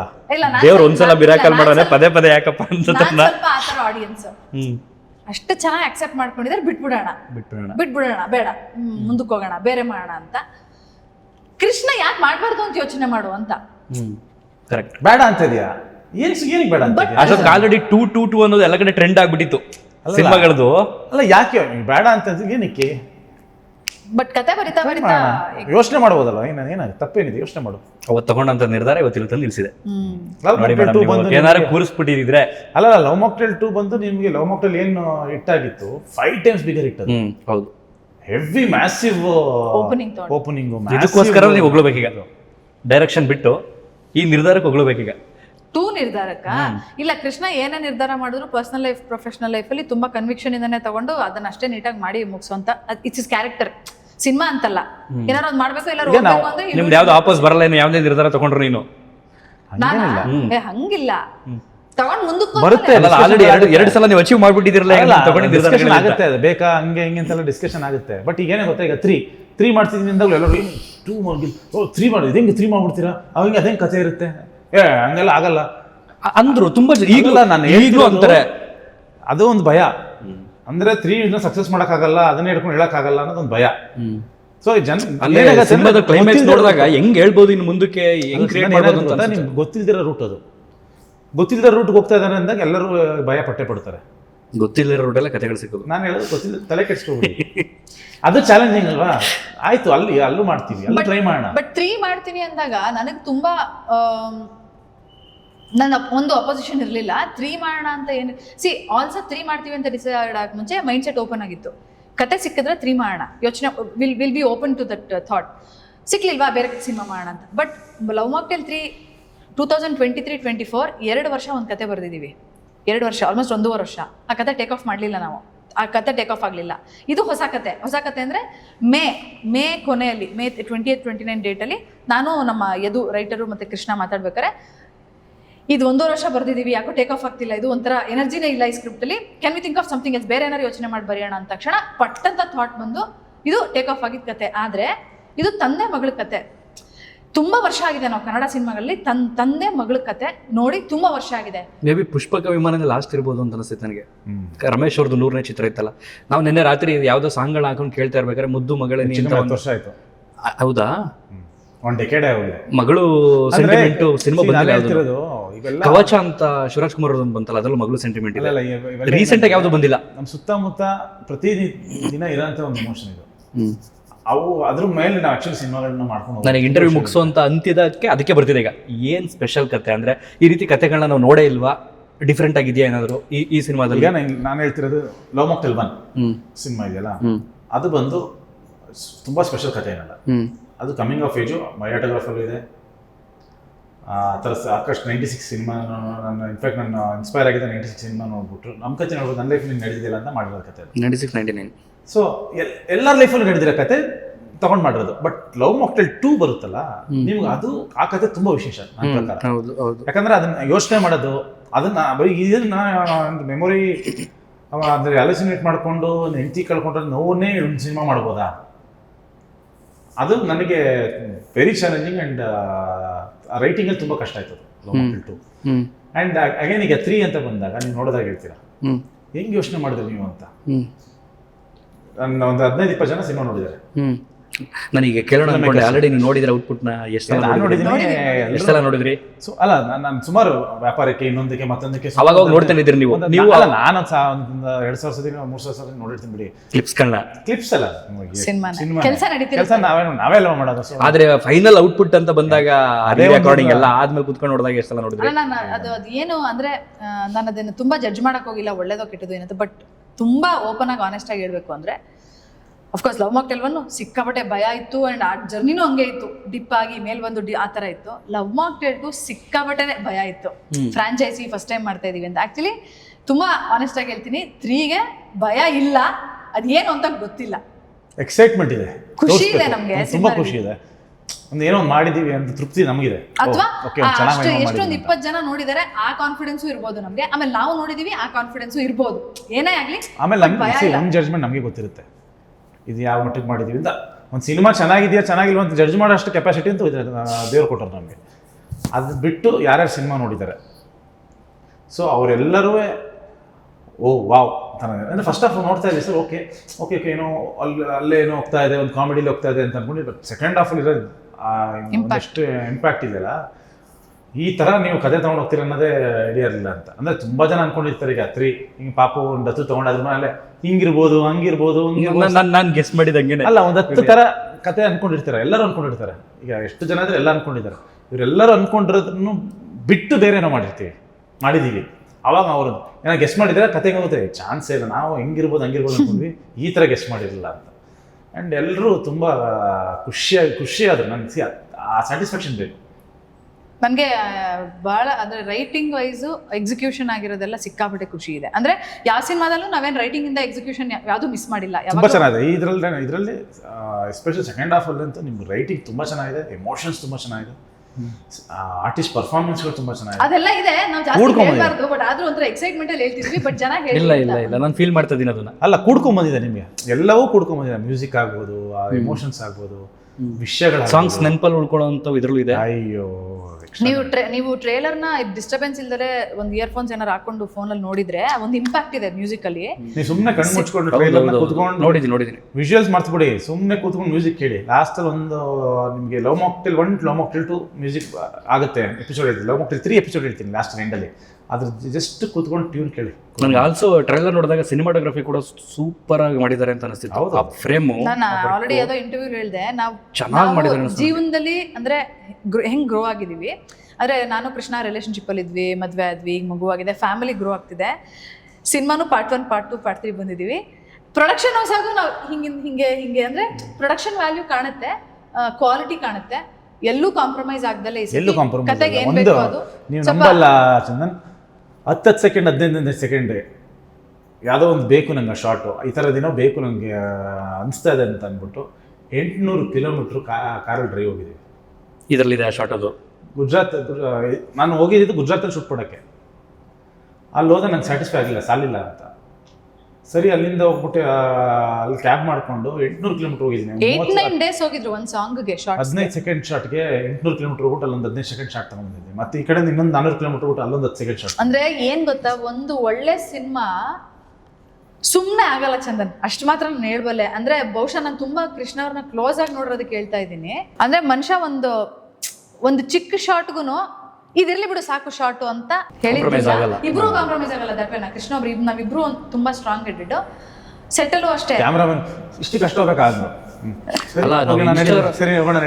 ಇನ್ಸ್ಟಾಗ್ರಾಮ್ನಲ್ಲಿ ಒಂದು ಫೋಟೋ ಹಾಕ್ಬೇಕು ಅಂದ್ರೆ ಅಷ್ಟು ದೂರ ಹೋಗ್ತೀವಿ ಹುಡಿಕೊಂಡು, ಶಾಶ್ವತವಾಗಿರುತ್ತೆ ನಮ್ಮ ಮೆಮೊರಿನಲ್ಲಿ ಅಂತ. ಒಂದು ರೀಲ್ಸ್ ಮಾಡ್ಬೇಕಂದ್ರೆ ಅಷ್ಟು ದೂರ ಹೋಗ್ತೀವಿ. ಅಂಥದ್ರಲ್ಲಿ ಸಿನಿಮಾದಲ್ಲಿ ಅಂಥದ್ದೊಂದು ನೀವು ಲವ್ ಮಾಕ್ಟೇಲ್ 1 ಏನೇ ಬಜೆಟ್ ಇಲ್ಲ ಸಿನಿಮಾ ಮಾಡಿರ್ಬೋದು, ಬಟ್ ನೀವು ಲೊಕೇಶನ್ಸ್ ಅಂತ ನೋಡಿ ಹೇಳ್ತಿರೋದು ಎಫರ್ಟ್. ಹೌದು, ಅಷ್ಟೊಂದು ಕಾರಲ್ಲಿ ಕೂತ್ಕೋಬೇಕಲ್ಲ ನಿಮ್ಗೆ. 800 ಕಿಲೋಮೀಟರ್ ಜರ್ನಿಲ್ಲ ನೀವು ಬೇರೆ ಏನೇನೋ ಪ್ರಾಜೆಕ್ಟ್ ಮುಗಿಸ್ಕೊಬೇಕು. ಬಂದು ಆಡಿಯನ್ಸ್ ನೋಡ್ಬೇಕಾದ್ರೆ ವರ್ತ್ ಅಂತ ಎಲ್ಲಾ ತರದಲ್ಲೂ ಅನಿಸ್ಬೇಕು. ಅಂದ್ರೆ ಒಂದು ವಾವ್ ಫ್ಯಾಕ್ಟರ್ ಬೇಕಲ್ಲ, ವಿಜುವಲಿ, ಮ್ಯೂಸಿಕ್. ನಿಮ್ಗೆ ಲವ್ ಮಾಕ್ಟೇಲ್ 1 ಎಲ್ಲ ಕಮ್ಮಿ ಬಜೆಟ್ ಅಂತೀವಿ, ಬಟ್ ನೀವು ಸ್ಕ್ರೀನಲ್ಲಿ ಯಾವುದು ಕಮ್ಮಿ ಕಾಣಲ್ಲ ನಿಮಗೆ. ಆ ವಿಜುವಲ್ ಅದೇ ಕರ್ನಾಟಕದಲ್ಲಿ ಎಷ್ಟೊಂದು ಜನ ಸಿನಿಮಾ ಶೂಟ್ ಮಾಡೋರು, ಬಟ್ ಇದರಲ್ಲಿ ಯಾಕೆ ಸ್ಪೆಷಲ್ ಆಗಿ ಕಾಣಿಸ್ತು? ಚಿಕ್ಕದಕ್ಕೂ ಹುಡ್ಕೊಂಡು ಹೋಗಿದ್ದೀವಿ ನಾವು. ಲವ್ ಮಾಕ್ಟೇಲ್ 2 ಲೊಕೇಶನ್ಸ್ ಎಷ್ಟು ಚೆನ್ನಾಗಿದೆ, ಆ ದೇವಸ್ಥಾನಗಳು ಅಲ್ಲಿ ಮಾಡಿರೋಂಥದ್ದು ಎಲ್ಲ ತುಂಬಾ ಸಿನಿಮಾಗಳಲ್ಲಿ ಮಾಡಿದ್ದಾರೆ. ಲವ್ ಮಾಕ್ಟೇಲ್ 2 ದೇವಸ್ಥಾನದವರು ನಮ್ಮನ್ನ ದಿನ ಬೈಕೊಂತಾರಂತೆ, ಅಷ್ಟು ಜನ ಅಲ್ಲಿಗೆ. ಇಷ್ಟು ಕ್ರೌಡ್ ಆಗೋಯ್ತು, ಎಷ್ಟು ಆರಾಮಾಗಿತ್ತು ಇದು ದೇವಸ್ಥಾನ ಅಂತ. ಹೋಗಿ ರೀಲ್ಸ್ ಶೂಟ್ ಮಾಡ್ತಾರಂತ ಅದಕ್ಕೆ. ಆ ಜಾಗದಲ್ಲಿ. ಸೊ ಅಂದರೆ ಅಷ್ಟು ಬ್ಯೂಟಿಫುಲ್ ಆಗಿ ತೋರಿಸಿ ಅದಕ್ಕೆ ಎಫರ್ಟ್ ಹಾಕಿ ಹುಡುಕಿ ಆ ಲೊಕೇಶನ್ ಎಷ್ಟು ಹುಡುಕಿ ಏನೋ ಬೇಕು ಅಂತ ಅದಕ್ಕೊಂದು 1000 ಲೊಕೇಶನ್ಗಳು ಹುಡುಕಿ ಆ ಥರ ಎಫರ್ಟ್ ಹಾಕಿ ಮಾಡಿರ್ತೀವಿ. ಸೊ ಇದರಲ್ಲಿ ಗಿಡ್ಡ ಬಿಡ್ಕೊಂಡು ಏನಿಲ್ಲ ಆ ಥರ ಇಲ್ಲ. It's simple. ಈಗ ನೋಡಿ ನಿಮ್ಗೆ ಅಲ್ಲಿ ನೀವು ನೋಡಿದ್ರೆ ಡ್ರೆಸ್ಸಿಂಗು ಚೇಂಜ್ ಆಗಿದೆ. ಹೌದು, ಎಲ್ಲ ಒಂಥರ ನಾರ್ಮಲ್ ಬಂದ್ಬಿಟ್ಟಿದೆ. ಸೊ ಇಲ್ಲಿ ಮೋರ್ ಆಫ್ ಫಾರ್ಮಲ್. ಮಗು ಯಾರು ಇವರು ಕ್ಯಾರೆಕ್ಟರ್? ಎಲ್ಲಿ ಅವರು? ಅಮೃತ ಅಂತ. ಓಕೆ. ಸೊ ಇದೇ first cinema first. Okay. Add skits ಮಾಡ್ತಾ ಇದ್ರು. ತುಂಬ ಮುದ್ದಾಗಿ ಮಾಡಿದೆ, ತುಂಬ ಚೆನ್ನಾಗಿ ಮಾಡಿದೆ ಆ್ಯಕ್ಟಿಂಗ್. ತುಂಬ ಕನೆಕ್ಟ್ ಆಗುತ್ತೆ ಸಿನಿಮಾದಲ್ಲಿ. ಈ ಮಗು ಬೆಳೆಯೋ ಅಂತ ಹಂತದಲ್ಲಿ ನಿಮ್ಮ ಪಾಪನ ಏನಾರು ತೋರಿಸಿದಿರಾ? ಇಲ್ಲಪ್ಪ, ಏನಿಲ್ಲ ಆ ಥರ ಎಲ್ಲ ಮಾಡಿಲ್ಲ. ಓಕೆ. 19ನೇ ತಾರೀಕು ಹಬ್ಬದ ದಿನ ಸಿನಿಮಾ ರಿಲೀಸ್ ಆಗ್ತೈತೆ. ತುಂಬ ಬಹುತೇಕ ಜನ ಅವತ್ತು ಹಬ್ಬ ಬ್ಯುಸಿಲಿ ಇರ್ತಾರೆ. ಮೇ ಬಿ ಸಂಜೆ ಮೇಲೆ ಅಂದರೆ ಏನಾಗುತ್ತೆ ಅಂದರೆ ಯೂಶಲಿ ಹಳ್ಳಿಗಳ ಕಡೆ ಎಲ್ಲ ಬೆಂಗಳೂರು ಅರ್ಧ ಖಾಲಿ ಆಗಿಬಿಡುತ್ತೆ ಹಬ್ಬ ಟೈಮ್ನಲ್ಲಿ. ಎಲ್ಲ ಊರಲ್ಲಿ ಇರ್ತಾರೆ ಹಬ್ಬ ಮಾಡಿಕೊಂಡು. ಸಂಜೆ ಒಂದು 7 ಗಂಟೆ ಶೋ ಮೇಲೆ ಮೇ ಬಿ ರೆಸ್ಪಾನ್ಸ್ ನಾನು ಎಕ್ಸ್ಪೆಕ್ಟ್ ಮಾಡ್ತಿರೋದು 7 ಗಂಟೆ ಶೋ ಮೇಲೆ ರೆಸ್ಪಾನ್ಸ್ ಸಿಗುವಂಥದ್ದು. ಗುರುವಾರ ಅಲ್ಲ, ಇನ್ನು ಶುಕ್ರವಾರ ಅಲ್ಲೇ ಉಳ್ಕೊಬಿಡ್ತಾರೆ ಹೋದವರು. ಹೆಂಗಿರು ಶನಿವಾರ ಭಾನುವಾರ ರಜೆ ಇದೆ, ನಾನ್ ವೆಜ್ ಮಾಡ್ಕೊಂಬರ್ಬೋದು ಅಂತ. ಶನಿವಾರ ಭಾನುವಾರ 4 ದಿನ ಲವ್ ಮಾಕ್ಟೇಲ್ 3 ಹಬ್ಬ. ಎಕ್ಸ್ಪೆಕ್ಟ್ ಮಾಡಿದ್ರೆ ಈ ಡೇಟಿಗೆ ಬರ್ತೀವಿ ಅಂತ? ಡೆಸ್ಟಿನಿ ಫಿಕ್ಸ್ ಆಗಿಲ್ಲ. ಕೆಲವು ಹುಡ್ಕೊಂಡ್ ಬರುತ್ತೆ ಅಂತಾರಲ್ಲ, ಇದು ಆ ಥರ ಆಯ್ತು. ಹಂಗಾಯ್ತು. ಇಲ್ಲಾಂದ್ರೆ ಯಾವ ಡೇಟಿಗೆ ಬರೋ ಪ್ಲಾನ್ ಮಾಡಿದ್ರಿ? ಏಪ್ರಿಲ್ 10 ಅನೌನ್ಸ್ ಮಾಡಿದ್ವಿ ನಾವು ಆಲ್ರೆಡಿ. ಸೊ ಸಡನ್ ಆಗಿ ಮಾಡ್ತಿರೋದ್ರಿಂದ ಡಿಸ್ಟ್ರಿಬ್ಯೂಷನ್ಗೆ ಏನೋ ತೊಂದರೆ ಆಗಿಲ್ವಾ? ಸೊ ಮೇ ಬಿ ಇವು ಟಾಕ್ಸಿಕ್ ಅವರೇ ಅಲ್ವಾ, ಇನ್ನೂ ಮಜಾ ಆಗೋಯ್ತು ಬಿಡಿ. ಅವ್ರಿಗೊಂಥರ ಇದ್ಬಿಟ್ಟು ಇದು ಇಟ್ಕೊಳ್ಳೋಣ ಈಗ ಅನ್ನಂಗೆ ಆಯ್ತು ಈಗ. ಓಕೆ, ಆಲ್ ದ ಬೆಸ್ಟ್, ಒಳ್ಳೇದಾಗಲಿ. 19ನೇ ತಾರೀಕು ಸಿನಿಮಾ ದೊಡ್ಡ ಮಟ್ಟದಲ್ಲಿ ಸಕ್ಸಸ್ ಸಿಗಲಿ. ಸೊ ಕೊನೆಯ ಅಧ್ಯಾಯ ಅಂತ ಬೇರೆ ಹೇಳಿದಿರಿ. ಬಹುಶಃ ಇದರಲ್ಲಿ ಏನಾದ್ರು ಪ್ರತಿಕ್ರಿಯೆ ರೆಸ್ಪಾನ್ಸ್ ಚೆನ್ನಾಗಿ ಸಿಗುತ್ತೆ ಅಲ್ಲ, ನಾನು ಹೇಳ್ತಾ ಇರೋದು ಸಿಗ್ಲಿ. ಆಸೆ ಇದೆಯಾ ಮತ್ತೆ ಏನಾದ್ರು ಕಂಟಿನ್ಯೂಟಿ ಮಾಡ್ತೀನಿ ಅಂತ? ಅದಕ್ಕೆ ಕೊನೆ ಅಧ್ಯಾಯ ಅಂತ ಫಿಕ್ಸ್ ಆಗ್ಬಿಟ್ಟಿದ್ದೀರಾ? ನಮ್ಗೆ ಏನು ಅಭಿಪ್ರಾಯ ಸಿಗುತ್ತೆ ಅನ್ನೋದೆಲ್ಲ ನಮ್ಗೆ ಇಲ್ಲ, ನಮ್ಮಂತ ಆಡಿಯನ್ಸ್ ಕೇಳ್ತೀವಿ. ನಮಗೆ ಟೈಟ್ಲು ತುಂಬಾ ಇಂಪಾರ್ಟೆಂಟ್ ಆಗಿರಲ್ಲ, ಅದ್ರ ಸೀಕ್ವೆಲ್ದು ಆ ಕತೆ ಹೇಳುವಂತ ಶೈಲಿ ಇಷ್ಟ ಆಗ್ಬಿಟ್ರೆ ಸಾಕು. ಅದೇ ಇರೋದು. ಇದ್ರ ನಿಮ್ಗೆ ಏನಾಯ್ತು, ಧಾರಾವಾಹಿನೇ ನಮ್ ಜನ 1000 ಸಂಚಿಕೆ 2000 ಸಂಚಿಕೆ ಹೊಡಿಸ್ತಾರೆ. ಅವ್ರಿಗೆಲ್ಲ ಅದನ್ನೇ ಹೇಳ್ತೀನಿ ನೋಡಪ್ಪ, ಲವ್ ಮಾಕ್ಟೇಲ್ ಟೈಟಲ್ ಅಷ್ಟೇ ಹಂಗಂತ ನಮ್ ಹೀರೋ ಆದಿ ಬರೀ ಲವ್ವೇ ಮಾಡ್ತಾರೆ. ಹೌದು, ಕ್ಯಾರೆಕ್ಟರ್ ಚೇಂಜ್ ಆಗ್ತಾ ಇರ್ತಲ್ಲ ಎಲ್ಲರೂ ಪ್ರತಿಯೊಂದರಲ್ಲೂ ಬೇರೆ ಬೇರೆ ಕತೆ. ಈಗ ನೀವು ಫಾರ್ ಎಕ್ಸಾಂಪಲ್ ನೀವು ಚಂದನ್, ನಿಮ್ಗೆ ಈಗ 5 ವರ್ಷದಿಂದ ನಿಮ್ ಸುತ್ತ ಬೇರೆ ಜನ ಇರ್ತಾರೆ, ಬೇರೆ ಸಿಚುವೇಶನ್ ಅಲ್ಲಿ ಇರ್ತೀರಾ. 5 ವರ್ಷ ಮುಂದಕ್ಕೆ ಬನ್ನಿ, ನಿಮ್ ಸಿಚುವೇಶನ್ ಬೇರೆ, ನಿಮ್ ಸುತ್ತ ಜನನೇ ಬೇರೆ. ಪ್ರತಿ ಸಲನು ಕೆಲವರು ನನ್ನ ಫ್ರೆಂಡ್ಸ್ಗಳಿಗೆ ಲೈಫಲ್ಲಿ ಏನೂ ಆಗ್ತಿಲ್ಲ, ಹಿಂಗಿದ್ದೆ ಅಂತ ಹೇಳ್ತಿರ್ತಾರಲ್ಲ, ನಾನು ಹೇಳೋದವ್ರಿಗೆ 1 ವರ್ಷನ ಹಿಂದಕ್ಕೆ ಹೋಗಿ ನೋಡಬಾರ್ದು, 2 ವರ್ಷನ ಹಿಂದಕ್ಕೆ ಹೋಗಿ ನೋಡಬಾರ್ದು. ನಮ್ಗೆ ಏನು ಚೇಂಜಸ್ ಕಾಣಲ್ಲ. 5 ವರ್ಷ ಹಿಂದಕ್ಕೆ ಹೋಗಿ ನೋಡಿದ್ರೆ ನಮ್ಮ ಲೈಫಲ್ಲಿ ಜಸ್ಟ್ ಈಗ 26 ಅಲ್ಲಿ ಇದೀವಿ. 21 ಅಲ್ಲಿ ನಾನು ಹೆಂಗಿದ್ದೆ, ಹೆಂಗೆ ಸ್ಟ್ರಗಲ್ ಪಡ್ತಿದ್ದೆ, ಅದೊಂದು ನೆನಪು ಬರುತ್ತೆ. ಅಪ್ಪ 5 ವರ್ಷ ಗ್ಯಾಪಲ್ಲಿ ಇಲ್ಲೂ ಬಂದು ಕೂತಿದೀವಲ್ಲ ಅಂತ ಅನ್ಸುತ್ತೆ. ನಿಮ್ಗೆ 5 ವರ್ಷದ ಹಿಂದಕ್ಕೆ ಹೋದ್ರೆ ಲವ್ ಮಾಕ್ಟೇಲ್ 1 ರಿಲೀಸ್ ಟೈಮಲ್ಲಿ ಇದ್ರಿ ಅಂತ ಅನ್ಸುತ್ತೆ. ಆ ಟೈಮ್ನಲ್ಲಿ ಸ್ಟ್ರಗಲ್, ಆ ಫೀಲು. ಎಕ್ಸಾಕ್ಟ್ಲಿ. ಅಂದ್ರೆ ಲವ್ ಮಾಕ್ಟೇಲ್ ಅದು ಫ್ರಾಂಚೈಸಿ ಇರ್ಬೋದು, ಬಟ್ ನಾವ್ ಹೇಳ್ತಿರೋದು ಒಬ್ಬ ಆದಿ ಕತೆ, ಒಬ್ಬ ಹೀರೋವಿನ ಕತೆ. ಅವ್ನ ಆದಿ ಕತೆ ಜೊತೆ ಜನ ಟ್ರಾವೆಲ್ ಆಗಿದ್ದಾರೆ. ಹೌದು, ಅವ್ನ ಜರ್ನಿ ಹೆಂಗ್ ಹೋಗ್ತೈತೆ ಹಂಗ್ ನಡ್ಕೊಂಡು ಹೋಗ್ತಿದ್ದಾರೆ ಜನನು ನೋಡ್ಕೊಂಡು. ಸೇಮ್ ಲೈಕ್ ಸೀರಿಯಲ್ ತರ. ಬೇಜಾರ್ ಮಾಡ್ಕೋಬೇಡಿ. ನಾವು ಲವ್ ಮಾಕ್ಟೇಲ್ 1, 2, 3 ಅದು ಪ್ರಶ್ನೆ ಅಲ್ಲ. ನಾವು ಪ್ರತಿ ಸಿನಿಮಾಗೂ 0 ಇಂದಾನೆ ಎಫರ್ಟ್ ಹಾಕ್ಬೇಕು, 0 ಇಂದಾನೆ ಕಷ್ಟಪಡ್ಬೇಕು, 0 ಇಂದಾನೆ ಬರಿಬೇಕು. ನಮ್ಗೆ ಏನಂದ್ರೆ ಇದು ಆದಿ ಕತೆ ಅಂತ ಜನ ಬಂದು ನೋಡ್ತಾರೆ. ಆಮೇಲೆ 1, 2 ಇಷ್ಟ ಆಗಿದೆ, ಚೆನ್ನಾಗಿ ಮಾಡಿದ್ರಪ್ಪ ಅಂತ 3 ಬಂದು ನೋಡ್ತಾರೆ ಹೊರತು ನಮ್ಮ ಎಫರ್ಟ್ ಅಲ್ಲಿ ಯಾವ್ದ್ರೂ ಕಮ್ಮಿ. ಪ್ರತಿ ಒಂದನ್ನು ಸ್ಕ್ರಾಚ್ ಇಂದ ಮಾಡಬೇಕು. So it's same. ನನ್ನ ಟೈಟ್ಲ್ ಒಂದು ಬೇರೆ ಇರ್ಬೋದು ಅಷ್ಟೇ. ನೆಕ್ಸ್ಟ್ ನಾವು ಸಿನಿಮಾ ಮಾಡಿದ್ರೆ ಇಷ್ಟೇ ಕಷ್ಟಪಡಬೇಕು, ಟೈಟ್ಲ್ ಚೇಂಜ್ ಮಾಡ್ತೀವಿ. ಸೊ ಈ ಕಂಪ್ಲೀಟ್ ಸಿನಿಮಾದಲ್ಲಿ ನೀವು ಇಲ್ವೇ ಇಲ್ವಾ, ಅಥವಾ ಇದ್ದೀರಾ, ಅಥವಾ ಈ ಬಾಯ್ ಬಿಡಲ್ವಾ? ಮಾರ್ಚ್ 19ಕ್ಕೆ ನಾನು ಹೆಂಗ್ ಹೇಳ್ತಿದ್ದೀನಿ ಅಂದ್ರೆ, ಈಗ ಮಗು ಇರುತ್ತೆ, ಮಗು ಇದ್ದಾಗ ಅಮ್ಮನ ಒಂಥರ ಇಲ್ಯೂಷನ್ ಅಲ್ಲಿ, ಒಂದು ಭ್ರಮೆನಲ್ಲ ಅಥವಾ ಇಮ್ಯಾಜಿನೇಷನ್ ಎಲ್ಲ ತೋರಿಸುವಂತ ಆಲ್ರೆಡಿ ಬರೋದು. ಲವ್ ಮಾಕ್ಟೇಲ್ 2 ಆಗೋಯ್ತಲ್ಲ, ಅದು ಅದೇ ಹೆಂಗೆ ಹೇಳಕ್ಕಾಗುತ್ತೆ, ಬೇರೆ ಹೇಳ್ಬೇಕಲ್ವಾ? ಓಕೆ ಸರ್, ಆಯ್ತು. ಬೇರೆ ಪ್ರಿಕ್ವೆಲ್ ಯಾವುದು ಬರಲಾಗಿರಿ. ಏನ್ ಹೇಳ್ದೆ ಹೇಳಿ? 19ಕ್ಕೆ ನೀವೇನ್ ಎಕ್ಸ್ಪೆಕ್ಟ್ ಮಾಡ್ತಿರಲ್ಲ, ನೀವೇನೇ ಅನ್ಕೊಂಡ್ ಬನ್ನಿ ಒಳಗಡೆ. ಸೊ ಟೋಟಲ್ ಹೀರೋಯಿನ್ ಎಷ್ಟು ಜನ ಇದ್ದಾರೆ ಇದ್ರಲ್ಲಿ? ಹೋಗ್ಲಿ, ಹೀರೋಯಿನ್ ನಮ್ಮ ಫಿಲಮಲ್ಲಿ ಯಾವತ್ತೂ ಹೀರೋಯಿನ್ ಇಲ್ಲ, ಎಲ್ಲ ಪಾತ್ರಗಳು. ಎಷ್ಟು ಜನ ಪಾತ್ರಗಳಿದ್ದಾರೆ? ಹೋಗ್ಲಿ, 3, 4 ಹೊಸ ಪಾತ್ರಗಳಿಲ್ಲಿ. ಹೊಸ ಪಾತ್ರಗಳು. ಶ್ವೇತಾ ಪ್ರಸಾದ್ ಇದ್ದಾರೆ, ಇದ್ದಾರೆ, ರಜನಿ ಇದ್ದಾರೆ, ಜಗ್ಗ ಅಂತ ಒಂದು ಹೊಸ ಕ್ಯಾರೆಕ್ಟರ್ ಬರುತ್ತೆ, ದಿಲೀಪ್ ರಾಜ್ ಅವರು ಇದ್ದಾರೆ, ನಮ್ಮ ಗಿರಿರಾಜ್ ಇದ್ದಾರೆ, ಡೈರೆಕ್ಟರ್ ಗಿರಿರಾಜ್, ಆಮೇಲೆ ರೇಖಾ ಕೂಡ್ಲಿಗಿ ಅವರಿದ್ದಾರೆ. ಹೊಸ ಕ್ಯಾರೆಕ್ಟರ್, ಮೇನ್ ಕ್ಯಾರೆಕ್ಟರ್. ಒಂದು ತುಂಬಾ ಇಂಟ್ರೆಸ್ಟಿಂಗ್ ಪಾತ್ರ ಇದೆ, ಜಗ್ಗ ಅಂತ ಒಂದು ಕ್ಯಾರೆಕ್ಟರ್. ನೀವು ಸಿನಿಮಾ ನೋಡ್ತೀರಾ, ಅವಾಗ ಗೊತ್ತಾಗುತ್ತೆ. ಅವಾಗ ನೀವು ಹೇಳ್ತೀರಾ ಸರ್ ಜಗ್ಗ ಅವ್ರನ್ನ ಸ್ವಲ್ಪ ಇಂಟರ್ವ್ಯೂ ಮಾಡ್ಬೇಕಾದ್ರೆ ಸ್ವಲ್ಪ ಹೇಳಿ. ನಾನು ಅದೇ ಮಾರ್ಚ್ 19 ಊರಲ್ಲಿ ನೋಡ್ತೀನಿ, 20, 21, 22 ಬೆಂಗಳೂರು ಬರ್ತೀನಿ, 22 ರಿವ್ಯೂ ಮಾಡ್ತೀನಿ. 18ಕ್ಕೆ ಏನ್ ಮಾಡ್ತೀರಾ? 18ಕ್ಕೆ ಸಂಜೆ ಹೊಂಟೋಗ್ತೀನಿ ಊರಿಗೆ. 5 ಗಂಟೆಗೆ. ಎಷ್ಟು ಗಂಟೆಗಿದೆ? 6 ಗಂಟೆಯಿಂದ ಓಪನ್ ಮಾಡ್ತೀವಿ. 18ಕ್ಕೆ ಅಂದರೆ ಬಹುತೇಕ ಮಾಲ್ಗಳಲ್ಲೆಲ್ಲ ಓಪನ್ ಇರುತ್ತಲ್ಲ. ಓಕೆ, ಅವತ್ತಾಯಿತು ಅಂದರೆ ಅವತ್ತೇ ನೋಡ್ಬಿಡೋದೆ. ಓಪನ್ ಮಾಡ್ತೀವಿ ಪ್ರೀಮಿಯರ್ ಶೋ. ಓಪನ್ ಮಾಡ್ತೀವಿ. ಸೊ ನಮ್ಮ ಕನ್ನಡದ ಸಿನಿಮಾ ನಿಮ್ಮ ಊರಲ್ಲಿ ಥಿಯೇಟರ್ ಇಲ್ವಾ? ಎರಡವೇ, ಬಟ್ ಅಲ್ಲಿ ಆಗ್ತಾರಿಲ್ಲೋ ಗೊತ್ತಿಲ್ಲ. ಆಗ್ತೇನೋ. ಈ ಯಾವ್ಯಾವ್ದೋ ಬರ್ತಾವಲ್ಲ ಬೇರೆ ದುರಂಧರ್ ಆ ಥರ ಸೊ ಅದೊಂದು ಕೇಳಬೇಕು ಅಂದ್ಕೊಂಡೆ ನಾನು. ಕೆಲವ್ರು ಹೇಳ್ತಿರೋ ದುರಂಧರ್ ಅದಕ್ಕಿರುವಂಥ ಫ್ಯಾನ್ ಬೇಸ್, ಅದಕ್ಕಿರುವಂಥ ಆಡಿಯನ್ಸ್ ಇದ್ದೇ ಇರ್ತಾರೆ.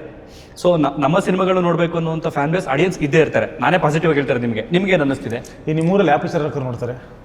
ಯಾವ್ದು ಹಾಕಿದ್ರು ನೋಡ್ತಾರೆ, ಬಟ್ ಚೆನ್ನಾಗಿರೋ ಕಂಟೆಂಟ್ ಬಂತು ಅಂದ್ರೆ ಅದನ್ನ ಚೆನ್ನಾಗಿ ಕನ್ನಡ ಪಿಕ್ಚರ್ ನೋಡ್ತಾರೆ. ಫಸ್ಟ್ ಕನ್ನಡನೇ ನೋಡೋದು. ಬಟ್ ಇವಾಗ ಹೆಂಗಾಗ್ಬಿಟ್ಟಿದೆ ಅಂದ್ರೆ ನಮ್ಮೂರಲ್ಲಿ ನಮ್ಮ ಪಿಕ್ಚರ್ ರಿಲೀಸ್ ಮಾಡ್ಲಿ, ನಾವ್ಯಾಕೆ ಯೋಚನೆ ಮಾಡ್ಬೇಕು? ಯೋಚನೆ ಯಾಕೆ ಮಾಡ್ಬೇಕು? ಅದು ಅಲ್ವಾ, ಕಂಟೆಂಟ್ ಚೆನ್ನಾಗಿತ್ತು ನಮ್ಮಲ್ಲಿ, ಅದನ್ನ ಕ್ವಾಲಿಟಿ ಇದೆ ಅಂತಂದ್ರೆ ನಾನು ಮಾಡೋದು ಕನ್ನಡ ಪಿಕ್ಚರ್, ಮಾಡೋದು ಕನ್ನಡಿಗರಿಗೆ ಒಳ್ಳೆ ಸಿನಿಮಾ ಮಾಡೋ ಜವಾಬ್ದಾರಿ ನಂದು. ನಮ್ದು ಫ್ರಾಂಚೈಸಿ, ಅವ್ರದ್ದು ಫ್ರಾಂಚೈಸಿ ಅಲ್ಲ. ನಾನು ಯಾಕೆಂದ್ರೆ ಟ್ರಾಲ್ಗಳನ್ನ ನೋಡ್ತಾ ಇರ್ತೀನಿ, ಮೇಮ್ಸ್ಗಳನ್ನ ನೋಡ್ತಾ ಇರ್ತೀನಿ, ಎಲ್ಲದಕ್ಕಿಂತ ಸ್ಪೆಷಲ್ ಆಗಿ ಕಮೆಂಟ್ಸ್ಗಳನ್ನ ನೋಡ್ತಾ ಇರ್ತೀನಿ.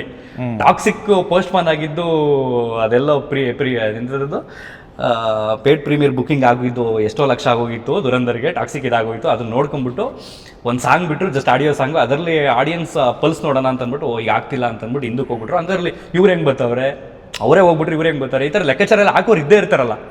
ಸೊ ಹಾಗಾಗಿ ನಾನು ಆ ಕ್ವಶನ್ ಕೇಳಿದೆ. ಸೊ ಯಾರೋ ಕೃಷ್ಣನ್ ಕೇಳಿದ್ರು, ಕಾಂಪೀಟ್ ಮಾಡ್ತೀರಾ ನೀವು ದುರಂಧರ್ ಜೊತೆ ಅಂತ. ಆಕ್ಚುಲಿ ನಂಗೆ ಆನ್ಸರ್ ಇಷ್ಟ ಆಯ್ತು, ಅದಕ್ಕೆ ಹೇಳ್ತಾ ಇದ್ದೀನಿ. ಕೃಷ್ಣ ಚೆನ್ನಾಗಿ ಹೇಳಿದ್ರು. ಇವ್ರು ಕಾಂಪೀಟ್ ಮಾಡ್ತಿಲ್ಲ ಅಂದ್ರು. ನಾನು ಅವ್ರ ಜೊತೆ ಕಾಂಪೀಟ್ ಮಾಡ್ತೀನಿ. ಅವ್ರ ಜೊತೆ ಕಾಂಪೀಟ್ ಮಾಡ್ತಿಲ್ಲ. ಅವ್ರ ಸ್ಕೇಲೇ ಬೇರೆ, ನಮ್ಮ ಸ್ಕೇಲೇ ಬೇರೆ. ಅವ್ರ ಜಾನರೇ ಬೇರೆ, ನಮ್ಮ ಜಾನರೇ ಬೇರೆ. ಕೃಷ್ಣ ಚೆನ್ನಾಗಿ ಕರೆಕ್ಟ್. ಅವ್ರ ಜಾನರೇ ಬೇರೆ, ನಮ್ಮ ಜಾನರೇ ಬೇರೆ. ನಾನಂದೆ ಇಲ್ಲ ನಾನು ಕಾಂಪೀಟ್ ಮಾಡ್ತಾ ಇದ್ದೀನಿ ಅಂತ. ಹೌದಾ? ಸೊ ನಾನೀಗ ಕ್ವಶನ್ ಕೇಳ್ತೀನಿ, ನೀವು ದುರಂಧರ್ ಜೊತೆ ಕಾಂಪೀಟ್ ಮಾಡ್ತಿದ್ದೀರಾ? ಕಾಂಪೀಟ್ ಮಾಡ್ತಾ ಇದ್ದೀನಿ. ಯಾವ ಥರ? ಈಗ ನೀವು 2 ಗಂಟೆ 2.5 ಗಂಟೆ ಏನು ಸಿನಿಮಾ ಥಿಯೇಟರ್ ಒಳಗೆ ಕೂತ್ಕೋತೀರ.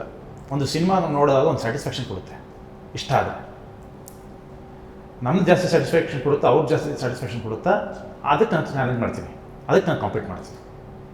ನಾನು ನೀವೇನು ಕೊಡ್ತೀರಾ ಸ್ಯಾಟಿಸ್ಫ್ಯಾಕ್ಷನ್ನು, ಅದನ್ನು ಮೀರಿಸಿ ನಾನು ಕೊಡ್ತೀನಿ. ಅದು ಕಾಂಪಿಟೇಷನ್ ಅಂದ್ರೆ ಥಿಯೇಟರ್ ಹೋದ್ಮೇಲೆ ಬಜೆಟ್ ಸ್ಕೇಲ್ ಲೆಕ್ಕಕ್ಕೆ ಬರಲ್ಲ. ಕೊನೆಗೆ ಯಾರು ನೋಡಲ್ಲ. ಅವ್ರು ಹೀರೋ ಆಗಿ ಡೈರೆಕ್ಟರ್ ಆಗಿ ಕಂಪೀಟ್ ಮಾಡ್ತಿದಾರೆ, ನೀವು ಪ್ರೊಡ್ಯೂಸರ್ ಆಗಿ ಕಂಪೀಟ್ ಮಾಡ್ತಿದ್ದೀರಾ? ಹಂಗಲ್ಲ. ಏನ್ ಗೊತ್ತಾ ನಿಮಗೆ ಈ ಬಜೆಟ್, ಈ ದೊಡ್ಡ ಸ್ಕೇಲ್ ಅವೆಲ್ಲ ಯಾವಾಗ ಅಂದ್ರೆ ಥಿಯೇಟರ್ ಒಳಗಡೆ ಹೋಗೋಕ್ಕಿಂತ ಮುಂಚೆ, ಹೊರಗಡೆ ಹೋದ್ಮೇಲೆ ಎಕ್ಸ್ಪೀರಿಯನ್ಸ್.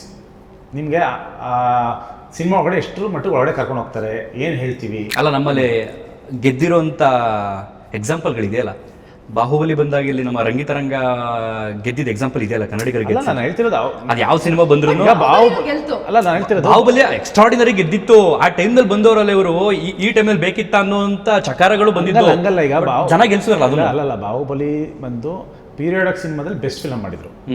ರಂಗಿತರಂಗ ಬಂದು ಒಂದು ಹಾರರ್ ಥ್ರಿಲ್ಲರ್ ಅಲ್ಲಿ ಒಂದು ಬೆಸ್ಟ್ ಫಿಲಮ್ ಮಾಡಿದ್ರು. ಅಲ್ಲ, ನಿಮ್ಗೆ ಅದು ಬೆಸ್ಟ್ ಅಂತ ಗೊತ್ತಾದಾಗ ಆಡಿಯನ್ಸ್ ಬಂದು ನೋಡಿ ಅದು ನೋಡ್ತಾರೆ. ಬಟ್ ಆ ಟೈಮ್ನಲ್ಲಿ ಏನಾಗುತ್ತೆ ಅಂತಂದ್ರೆ ನಾನು ಇದು ನೋಡ್ಬೇಕಪ್ಪ ಅಂತ ಫಿಕ್ಸ್ ಆಗ್ಬಿಟ್ಟಿರ್ತಾರಲ್ಲ. ಟಿಕೆಟ್ ಸಿಕ್ಕಿದ್ರೆ ಅದಕ್ಕೆ ಸಿಗ್ಲಿಲ್ವಲ್ಲ ಟಿಕೆಟ್. ಅವಾಗ ಅದನ್ನೇ ಹೇಳಿದ್ ನಾನು, ಕನ್ನಡಿಗರು ಗೆಲ್ಸಿರ್ತಕ್ಕಂಥ ಎಕ್ಸಾಂಪಲ್ಸ್ ಇದೆ ಬಿಕಾಸ್ ಆಫ್ ಕಂಟೆಂಟ್. ನೀವು ಆಸ್ ಅ ಪ್ರೊಡ್ಯೂಸರ್ ಅಂತ ಕೇಳಿದ್ರೆ, ನಾನು ಸ್ಕೇಲ್ ವೈಸು, ಬಜೆಟ್ ವೈಸು, ಮತ್ತೆ ಜಾನರ್ ವೈಸು ಕಂಪ್ಯಾರಿಸನ್ ಇಲ್ಲ. ಹೌದು, ಯಾವ್ದ್ರಲ್ಲೂ ನಾನು ಹೇಳ್ತಿರೋದು ಆ ಜಾನರ್ಗೆ ಅವ್ರು ಬೆಸ್ಟ್ ಮಾಡಿರ್ತಾರೆ, ನಮ್ಮ ಜಾನರ್ ನಾವು ಬೆಸ್ಟ್ ಮಾಡಿರ್ತೀವಿ. ಅದನ್ನ ನಾನು ಪ್ರೊಡ್ಯೂಸರ್ ಆಗಿ ಹೇಳಿದೆ. ಆದ್ರೆ ಅವ್ರ ನಿರ್ದೇಶಕರಾಗಿ ಕೃಷ್ಣ ಹೇಳಿದ್ದೇನು ಅಂತ ಅಂದ್ರೆ, ಸ್ಯಾಟಿಸ್ಫ್ಯಾಕ್ಷನ್ ನಾನು ಕಾಂಪೀಟ್ ಮಾಡ್ತೀನಿ. ನಮ್ಮ ಸಿನಿಮಾ ನೋಡಿ ಸ್ಯಾಟಿಸ್ಫ್ಯಾಕ್ಷನ್ ಆಗುತ್ತೆ, ಅವ್ರ ಸಿನಿಮಾ ನೋಡಿ ಸ್ಯಾಟಿಸ್ಫ್ಯಾಕ್ಷನ್ ಆಗುತ್ತೆ, ಆ ಲೆವೆಲ್ ನಾನು ಕಾಂಪೀಟ್ ಮಾಡಕ್ ರೆಡಿ ಇದೀನಿ ಅಂತಂದ್ರು. ನಂದು ಔಟ್ ಆಫ್ ದ ಕ್ವಶನ್ ಇದೆ ಒಂದು. ಈಗ ಇಷ್ಟೊತ್ತು ಮಾತಾಡೋದ್ರಲ್ಲಿ ಇದೇ ಕ್ವಶನ್. ಹೇಳಿದ್ರೆ ಪ್ರಸಾರ ಮಾಡ್ತೀನಿ, ಹೇಳಿಲ್ಲ ಅಂತಂದ್ರೆ ಕಟ್ ಮಾಡ್ತೀನಿ. ಹೇಳಿ, ಒಂದೇ ಕ್ವಶನ್. ಈಗ ಕೆಲವರು ಮಾತಾಡ್ಕೊಳ್ತಾರಲ್ಲ, ಟಾಕ್ಸಿಕ್ ಪೋಸ್ಟ್ ಪೋನ್ ಆಗಿದ್ದು ಇದೇ ಕಾರಣಕ್ಕೆ ಅಂತ. ನಿಮ್ಗೇನು ಅನ್ಸುತ್ತೆ, ಒಬ್ಬ ಸಿನಿಮಾ ರಂಗದವರಾಗಿ ಇಟ್ಕೊಂಡು? ಅದು ನಿಜಾನದು? ಇದೇ ಕಾರಣಕ್ಕೆ ಇಲ್ಲ ಅಂದ್ರೆ ಈಗ ದುರಂಧರ್ ಬರ್ತಾ ಇದೆ ಅನ್ನೋ ಕಾರಣಕ್ಕೆ ಟಾಕ್ಸಿಕ್ ಪೋಸ್ಟ್ ಪೋನ್ ಮಾಡ್ಕೊಂಡ್ಬಿಟ್ಟು. Very simple. ಅಲ್ಲಿ ಈಗ ಯುದ್ಧ ಆಗ್ತಿರೋದು ಎಲ್ಲರಿಗೂ ಗೊತ್ತು. ಎಲ್ಲ ಆಗ್ತಿದೆ ಗಲ್ಫ್ ಕಂಟ್ರಿಲಿ. ಗಲ್ಫ್ ಕಂಟ್ರಿಲಿ ಬಂದು ದುರಂಧರ್ ಬ್ಯಾನ್ ಆಗಿದೆ. ದುರಂಧರ್ನ ರಿಲೀಸ್ ಮಾಡಲ್ಲ. ಸೊ ಅವ್ರಿಗೇನು ಡಿಫ್ರೆನ್ಸ್ ಆಗಲ್ಲ. ನಿಮಗೆ ಟಾಕ್ಸಿಕ್ಗೆ ತುಂಬಾ ದೊಡ್ಡ ಮಾರ್ಕೆಟ್. ಬಹುಶಃ ಒಂದು 50 ಕೋಟಿ ಮೇಲೂ ಆಗೋಂಥದ್ದು ಅಥವಾ 100 ಕೋಟಿ ಆಗೋ ಮಟ್ಟಕ್ಕೆ ಇರೋಂಥ ಒಂದು ಪೊಟೆನ್ಷಿಯಲ್ ಇರೋಂಥ ಮಾರ್ಕೆಟ್ ಅಲ್ಲಿ. ಅದನ್ನೇ ಕಾಂಪ್ರಮೈಸ್. ಅದೇ ಜೆನ್ಯೂನ್ ರೀಸನ್, ಇನ್ನೇನು ರೀಸನ್ ಇಲ್ಲ. ಅದಕ್ಕೆ ಮತ್ತೆ ಪೇಡ್ ಪ್ರೀಮಿಯರ್ ಅಷ್ಟಾಗ್ಬಿಟ್ಟಿತ್ತು, ಬರೀ ಇದು ಇಷ್ಟ ಆಗಿತ್ತು, ಅದೆಲ್ಲ ನಿಜ ಸುಳ್ಳೋದು ಅಲ್ಲ. ಸಿಂಪಲ್ ಅಲ್ಲಲ್ಲ, ಶಾರುಖ್ ಖಾನ್ ಜೊತೆನೇ ಗೆದ್ದಿರೋರು. ಪ್ರತಿ ಸಲ ಪ್ರೂವ್ ಮಾಡಿದ್ದಾರೆ. ಇಟ್ಸ್ ನಾಟ್ ಲೈಕ್ ಏನೋ ಒಂದ್ಸತಿ ಏನೋ. ನನಗೆ ಇನ್ನೊಂದೇನು ಅನ್ಸುತ್ತೆ ಗೊತ್ತಾ, ಆನೆಸ್ಟ್ಲಿ, ಆ ಲೆವೆಲ್ ಅಚೀವ್ ಮಾಡಿರೋರ ಬಗ್ಗೆ ನಾವು ಮಾತಾಡ್ಬೇಕು ಅಂದ್ರೆ ನಾವು ಎಲ್ಲೋ ಅಲ್ಲಿ ಅಚೀವ್ ಮಾಡ್ಬೇಕು. ಅಷ್ಟು ಅಚೀವ್ ಮಾಡಿದ್ರೆ ನಾವು ಮಾತಾಡ್ಬಾರ್ದು. ಅದು ನನ್ನ ಪರ್ಸನಲ್ ಫೀಲಿಂಗ್. ಯಾರ ಬಗ್ಗೆ ನಾವಾಗ್ಲಿ, ನಾನು ನಾಳೆ ಒಬ್ರ ಬಗ್ಗೆ ಮಾತಾಡ್ತೀನಿ ಅಂದ್ರೆ ಆ ಲೆವೆಲ್ ಅಲ್ಲಿ ಅಚೀವ್ ಮಾಡಿದ್ರೆ ನನಗೆ ಮಾತಾಡೋ. ಬಟ್ ಇನ್ನೊಂದೇನು ಗೊತ್ತಾ, ಅವರಿಬ್ಬರು ಒಟ್ಟಿಗೆ ಬರ್ತಿರ್ತಿದ್ದು ಒಳ್ಳೇದು ನನ್ನ ಪ್ರಕಾರ. ಯಾಕಂದ್ರೆ ಎರಡೂ ಎಕ್ಸ್ಪೆಕ್ಟೆಡ್ ಫಿಲಮ್ ಬೇಡ, ಒಳ್ಳೇದೇ ಆಯ್ತು. ನಂದು ಕೆಲವೊಂದು ಸಲ ಹೇಳ್ತಾ ಇರ್ತೀನಿ, ತಡವಾಗ್ತಿದೆ ಅಂದ್ರೆ ಅದಿಂದ ಅದ್ಭುತಗಳು ಅಡಗಿರ್ತವೆ ಅಂತ. ಅಲ್ಲ ಅದು ಇರುತ್ತೆ ಅಲ್ವಾ? 100%. ಅಲ್ಲ ಅದು ಇರುತ್ತೆ. ಆಮೇಲೆ ಒಟ್ಟಿಗೆ ಬರೋದ್ರಿಂದ ಇಬ್ರಿಗೂ ಎಫೆಕ್ಟ್ ಆಗಿದ್ರೆ ಬೇಡ. ಯಾಕಂದ್ರೆ ನಮ್ದು ಬೇರೆ. ಈಗ ನಮ್ದು ಏನಾಗುತ್ತೆ ಅಂದರೆ ನಮ್ಮ ಕನ್ನಡ ಸಿನಿಮಾ ಅದು ಒಂದು ಹಿಂದಿ ಸಿನಿಮಾ ಈಗ ನಮ್ಮ ಅಪ್ಪ ಅಮ್ಮ ಆಗಲಿ ನಿಮ್ಮ ಅಪ್ಪ ಅಮ್ಮ ಆಗಲಿ ಯಾರು ಹೋಗಿ ಅದನ್ನ ನೋಡಲ್ಲ. ನಮ್ಮ ಅಕ್ಕ ತಂಗಿರೋ ಅಥವಾ ನಿಮ್ಮ ಅಕ್ಕ ತಂಗಿರೋರು ಅವರೆಲ್ಲ ಇಂಥ ಸಿನಿಮಾ ಇಷ್ಟಪಡ್ತಾರೆ ನೋಡೋಕ್ಕೆ. ಅವ್ರಿಗೆ ಅಂತ ಮಾಡಿರೋ ಸಿನಿಮಾ ಇದು. ಬಟ್ ಈಗ ನಾನು ಟಾಕ್ಸಿಕ್ ಜೊತೆ ಬರೋಕ್ಕಾಗಲ್ಲ, ಯಾಕಂದರೆ toxic Kannada cinema. So Kannada audience ಜಾಸ್ತಿ ಅದನ್ನ ನೋಡಿ ನಾನು ಆ ಕ್ವಶನ್ ಕೇಳೋಣ ಅನ್ಕೊಂಡೆ, ಬ್ಯಾಡ ಅಂದ್ಬಿಟ್ಟು ನಾನೇ ಸುಮ್ಮನೆ ಆಗ್ಬಿಟ್ಟೆ. ಸುಮ್ಮನೆ ತಮಾಷೆ ಕೇಳ್ತಿದ್ದೆ ನಾನು ಇದನ್ನು. ಟಾಕ್ಸಿಕ್ ಬಂದಾಗ ಏನಾದ್ರು ಪ್ಲಾನ್ ಮಾಡ್ಕೊಂಡಿದ್ದೀರಾ? ಈಗ 19ನೇ KVN ರಿಲೀಸ್ ಮಾಡ್ತಿರೋ ನಿಮ್ಮದನ್ನು, ಎರಡನ್ನೂ ಹೆಂಗ್ ಮಾಡಕ್ ಸಾಧ್ಯ? ಇಲ್ಲ, ಟಾಕ್ಸಿಕ್ ಜೊತೆ ಯಾರು ಬರ್ತಾರೆ? ಅಲ್ಲ ಎಕ್ಸಾಂಪಲ್ ಅಂತ ಕೇಳಕ್ ಬಂದೆ. ಕಾಂಪೀಟ್ ಮಾಡ್ತಿದ್ರ ಅಂತ ಅಲ್ಲ, ಯಾರು ಮಾಡ್ತಿರ್ಲಿಲ್ಲ. ಇನ್ಫ್ಯಾಕ್ಟ್ January 23rd ರೆಡಿ ಇದ್ವಿ. January 23rd ಬರೋಣ ಅಂತ ಯೋಚನೆ ಮಾಡಿದೆ. ಆ ಡೇಟಿಗೆ ರೆಡಿ ಇದ್ವಿ. 26 ಹಾಲಿಡೇ ಇತ್ತು, ಇದು ರಿಪಬ್ಲಿಕ್ ಡೇ. ಅವಾಗ ಅವ್ರು ಅನೌನ್ಸ್ ಮಾಡಿದ್ರಲ್ಲ, ಬೇಡ ಕಾಂಪಿಟೇಷನ್ ಹೆಲ್ದಿಯಾಗಿ ರನ್ನಿಂಗ್ ಆಗ್ಬೇಕು, ನಮ್ಗೆ ಆರಾಮಾಗಿರ್ಬೇಕು, ಪೀಸ್ ಆಗಿರ್ಬೇಕು. ನಮಗೂ ಎಫೆಕ್ಟ್ ಆಗ್ಬಾರ್ದು, ಅವ್ರಿಗೂ ಎಫೆಕ್ಟ್ ಆಗ್ಬಾರ್ದು. ನಮ್ಗೆ ಯಾಕಬೇಕು ಕರೆಕ್ಟ್. ಅಲ್ಲ ಗುದ್ದೋಣ. ಈಗ ದುರಂಧರ್ ನಾನೇ ಪ್ರೊಡ್ಯೂಸರು, ನಾನು ಗುದ್ದಾಡಕ್ಕೆ ರೆಡಿ ಇದೀವಿ. ಇದು ಕಾನ್ಫಿಡೆನ್ಸ್ ಬೇಕು. ಯಾವಾಗ ಗೊತ್ತಾ, ನಾವೇನೋ ಅಲ್ಲಿ ದಬಾಕಿದ್ದೀವಿ, ಅದು ನಮಗೆ ಅದು ನಮ್ಮ ಕಾನ್ಫಿಡೆನ್ಸ್ ಇದೆ ಅಂತಂದಾಗ ಯಾರ ಜೊತೆ ಬೇಕಾದ್ರೆ ನಾವು ಕಂಪೀಟ್ ಮಾಡುವಂಥ ಸಾಮರ್ಥ್ಯ ಇರುತ್ತೆ. ಅದೇ ನಾನು ಬೇರೆ ಪ್ರೊಡ್ಯೂಸರ್ ಥರ ರಿಸ್ಕ್ ತಗೋತಿಲ್ಲ. ನಾನು ದುಡ್ಡು ಗುರು, ನಾನು ದುಡ್ಡು ಹಾಕಿದ್ದೀನಿ, ನಾನು ಸಿನಿಮಾ ಮಾಡಿದ್ದೀನಿ, ನನಗೆ ಕಾನ್ಫಿಡೆನ್ಸ್ ಇದೆ, ಬರ್ತೀನಿ ನಾನು ಮಾಡೋದು ಕನ್ನಡಿಗರಿಗೆ. ಆ್ಯಂಡ್ ಇದನ್ನು ಮಾಡಿರೋದು ಈಗ ಏನಾಗುತ್ತೆ ಅಂದರೆ ಯುಗಾದಿ ಹಬ್ಬ ಗುರು, ನಮ್ಮ ಮನೇಲೆಲ್ಲ ಒಂದು 20 ಜನ ನಾವು ರಿಲೇಟಿವ್ಸ್ ಇದ್ದೀವಿ. ಎಲ್ಲ ಮನೆಗೆ ಬಂದರೆ ನಾನು ಫಿಲಮ್ ಹೋಗಬೇಕು ಅಂದರೆ ಬೇರೆ ಭಾಷೆಗೆ ಪ್ಲಾನ್ ಆಗೋದೇ ಅದು. ಅಲ್ಲ, ನಾನೇ ಬೇರೆ ಭಾಷೆ ಕರ್ಕೊಂಡು ಹೋಗ್ಲಿಕ್ಕೆ ಅವಾಗ ಏನಂತೀವಿ, ಕನ್ನಡದ ಸಿನಿಮಾ ಕನ್ನಡ ಪಿಕ್ಚರ್ ನೋಡಲ್ವಾ ಅಂತ ಕೇಳ್ತೀವಿ. ನಾವು ಕನ್ನಡ ಸಿನಿಮಾ ರಿಲೀಸ್ ಮಾಡೋದಂತ ನಾವು ನೋಡೋದು ಪಾಪ, ಅವ್ರಿಗೆ ಸಿನಿಮಾ ಕೊಟ್ಟಿದ್ದೀವಿ. Anyways, all the very best. 19ನೇ ತಾರೀಕು ದೊಡ್ಡ ಮಟ್ಟದಲ್ಲಿ ಹಬ್ಬ ಆಗಲಿ, ಸಡಗರ ಆಗಲಿ, ರಾಜ್ಯಾದ್ಯಂತ ಭರಪೂರ ಯಶಸ್ವಿಯನ್ನು ಈ ಸಿನಿಮಾ ಗಳಿಸ್ಲಿ ಅಂತ ರಾಷ್ಟ್ರದಾದ್ಯಂತ, ಅಂತಾರಾಷ್ಟ್ರದಾದ್ಯಂತ ಅಲ್ಲೂ ಮಾಡ್ತಾ ಇದೀವಿ. ಕ್ಷಮಿಸಿ, ಅಂತಾರಾಷ್ಟ್ರೀಯದಾದ್ಯಂತ ಈ ಸಿನಿಮಾ ದೊಡ್ಡ ಮಟ್ಟದ ಯಶಸ್ಸನ್ನು ಗಳಿಸ್ಲಿ. ಎಲ್ಲ ಕಡೆ ರಿಲೀಸ್ ಮಾಡ್ತೀವಿ. ಅಟ್ ಎ ಟೈಮ್ ಎಲ್ಲ ಕಡೆ ರಿಲೀಸ್ ಮಾಡ್ತೀವಿ. ಅಲ್ಲೆಲ್ಲ ರಿಲೀಸ್ಗೆ ಪ್ಲಾನ್ ಮಾಡಿದಿರಲ್ಲ? ಎಲ್ಲ ಹೋಗಿದೆ. ಎಲ್ಲ ಈವನ್ ಗಲ್ಫ್ ಕಂಟ್ರೀಸಲ್ಲೂ ಅಲ್ಲೂ ನಾನು ಸೆನ್ಸರ್ ಆಲ್ರೆಡಿ ಅಪ್ಲೈ ಮಾಡಿ ಎಲ್ಲ ಆಚೆ ಕಡೆ ಇರೋ ಅಭಿಮಾನಿಗಳು ಕೇಳ್ತಿದ್ದಾರೆ ಯಾವಾಗ Australia, New Zealand, everywhere, Europe. So ನಮ್ಮ ಯೂಟ್ಯೂಬ್ ಚಾನಲ್ ಮುಖಾಂತರ ಯಾರಾದರೂ ಹೊರದೇಶಗಳಿಂದಲೂ ಕೂಡ ಆಡಿಯನ್ಸ್ ನೋಡ್ತಾ ಇದ್ದಾರೆ. ಸೊ ಅಲ್ಲಿಯೂ ಕೂಡ ರಿಲೀಸ್ಗೆ ಸಿದ್ಧವಾಗ್ತಿದೆ. ಆ್ಯಂಡ್ ಕರ್ನಾಟಕದಲ್ಲಿ 19ನೇ ತಾರೀಕು ಅಥವಾ ಅದಕ್ಕಿಂತ ಮುಂಚೆನೇ ಬೆಂಗಳೂರಲ್ಲಿ ನೋಡಬೇಕು ಅಂದ್ರೆ 15ನೇ ತಾರೀಕೆ ಸಿನಿಮಾ. ಬೆಂಗಳೂರಲ್ಲ, ಇಲ್ಲೂ ಎಲ್ಲ ಕಡೆನೂ 18ನೇ ತಾರೀಕು ಪ್ರೀಮಿಯರ್. ಆಲ್ಮೋಸ್ಟ್ ಎಲ್ಲ ಊರಲ್ಲೂ ಬಿಡೋ ಪ್ಲಾನ್ಸ್ ಇದೆ. ಸೊ ಹಬ್ಬದ ದಿನ ನೋಡೋಕ್ಕಾಗಲ್ಲ ಅಂತಂದ್ರೆ ಹಬ್ಬದ ಹಿಂದಿನ ದಿನವೇ ನೀವು ನೋಡ್ಬೋದು ಅಂತ ಹೇಳ್ತಾ, ಕನ್ನಡ ಸಿನಿಮಾವನ್ನು ಗೆಲ್ಲಿಸಿ, ಉಳಿಸಿ, ಬೆಳೆಸಿ ಅಂತ ಈ ಒಂದು ಇಂಟರ್ವ್ಯೂನ ಇಷ್ಟೊತ್ತು ಕುತ್ಕೊಂಡು ಪ್ರೀತಿಯಿಂದ ಖುಷಿಯಿಂದ ಮಾತಾಡೋದಕ್ಕೆ ಧನ್ಯವಾದ. ಥ್ಯಾಂಕ್ ಯು ನಿಮಗೂ ಕೂಡ.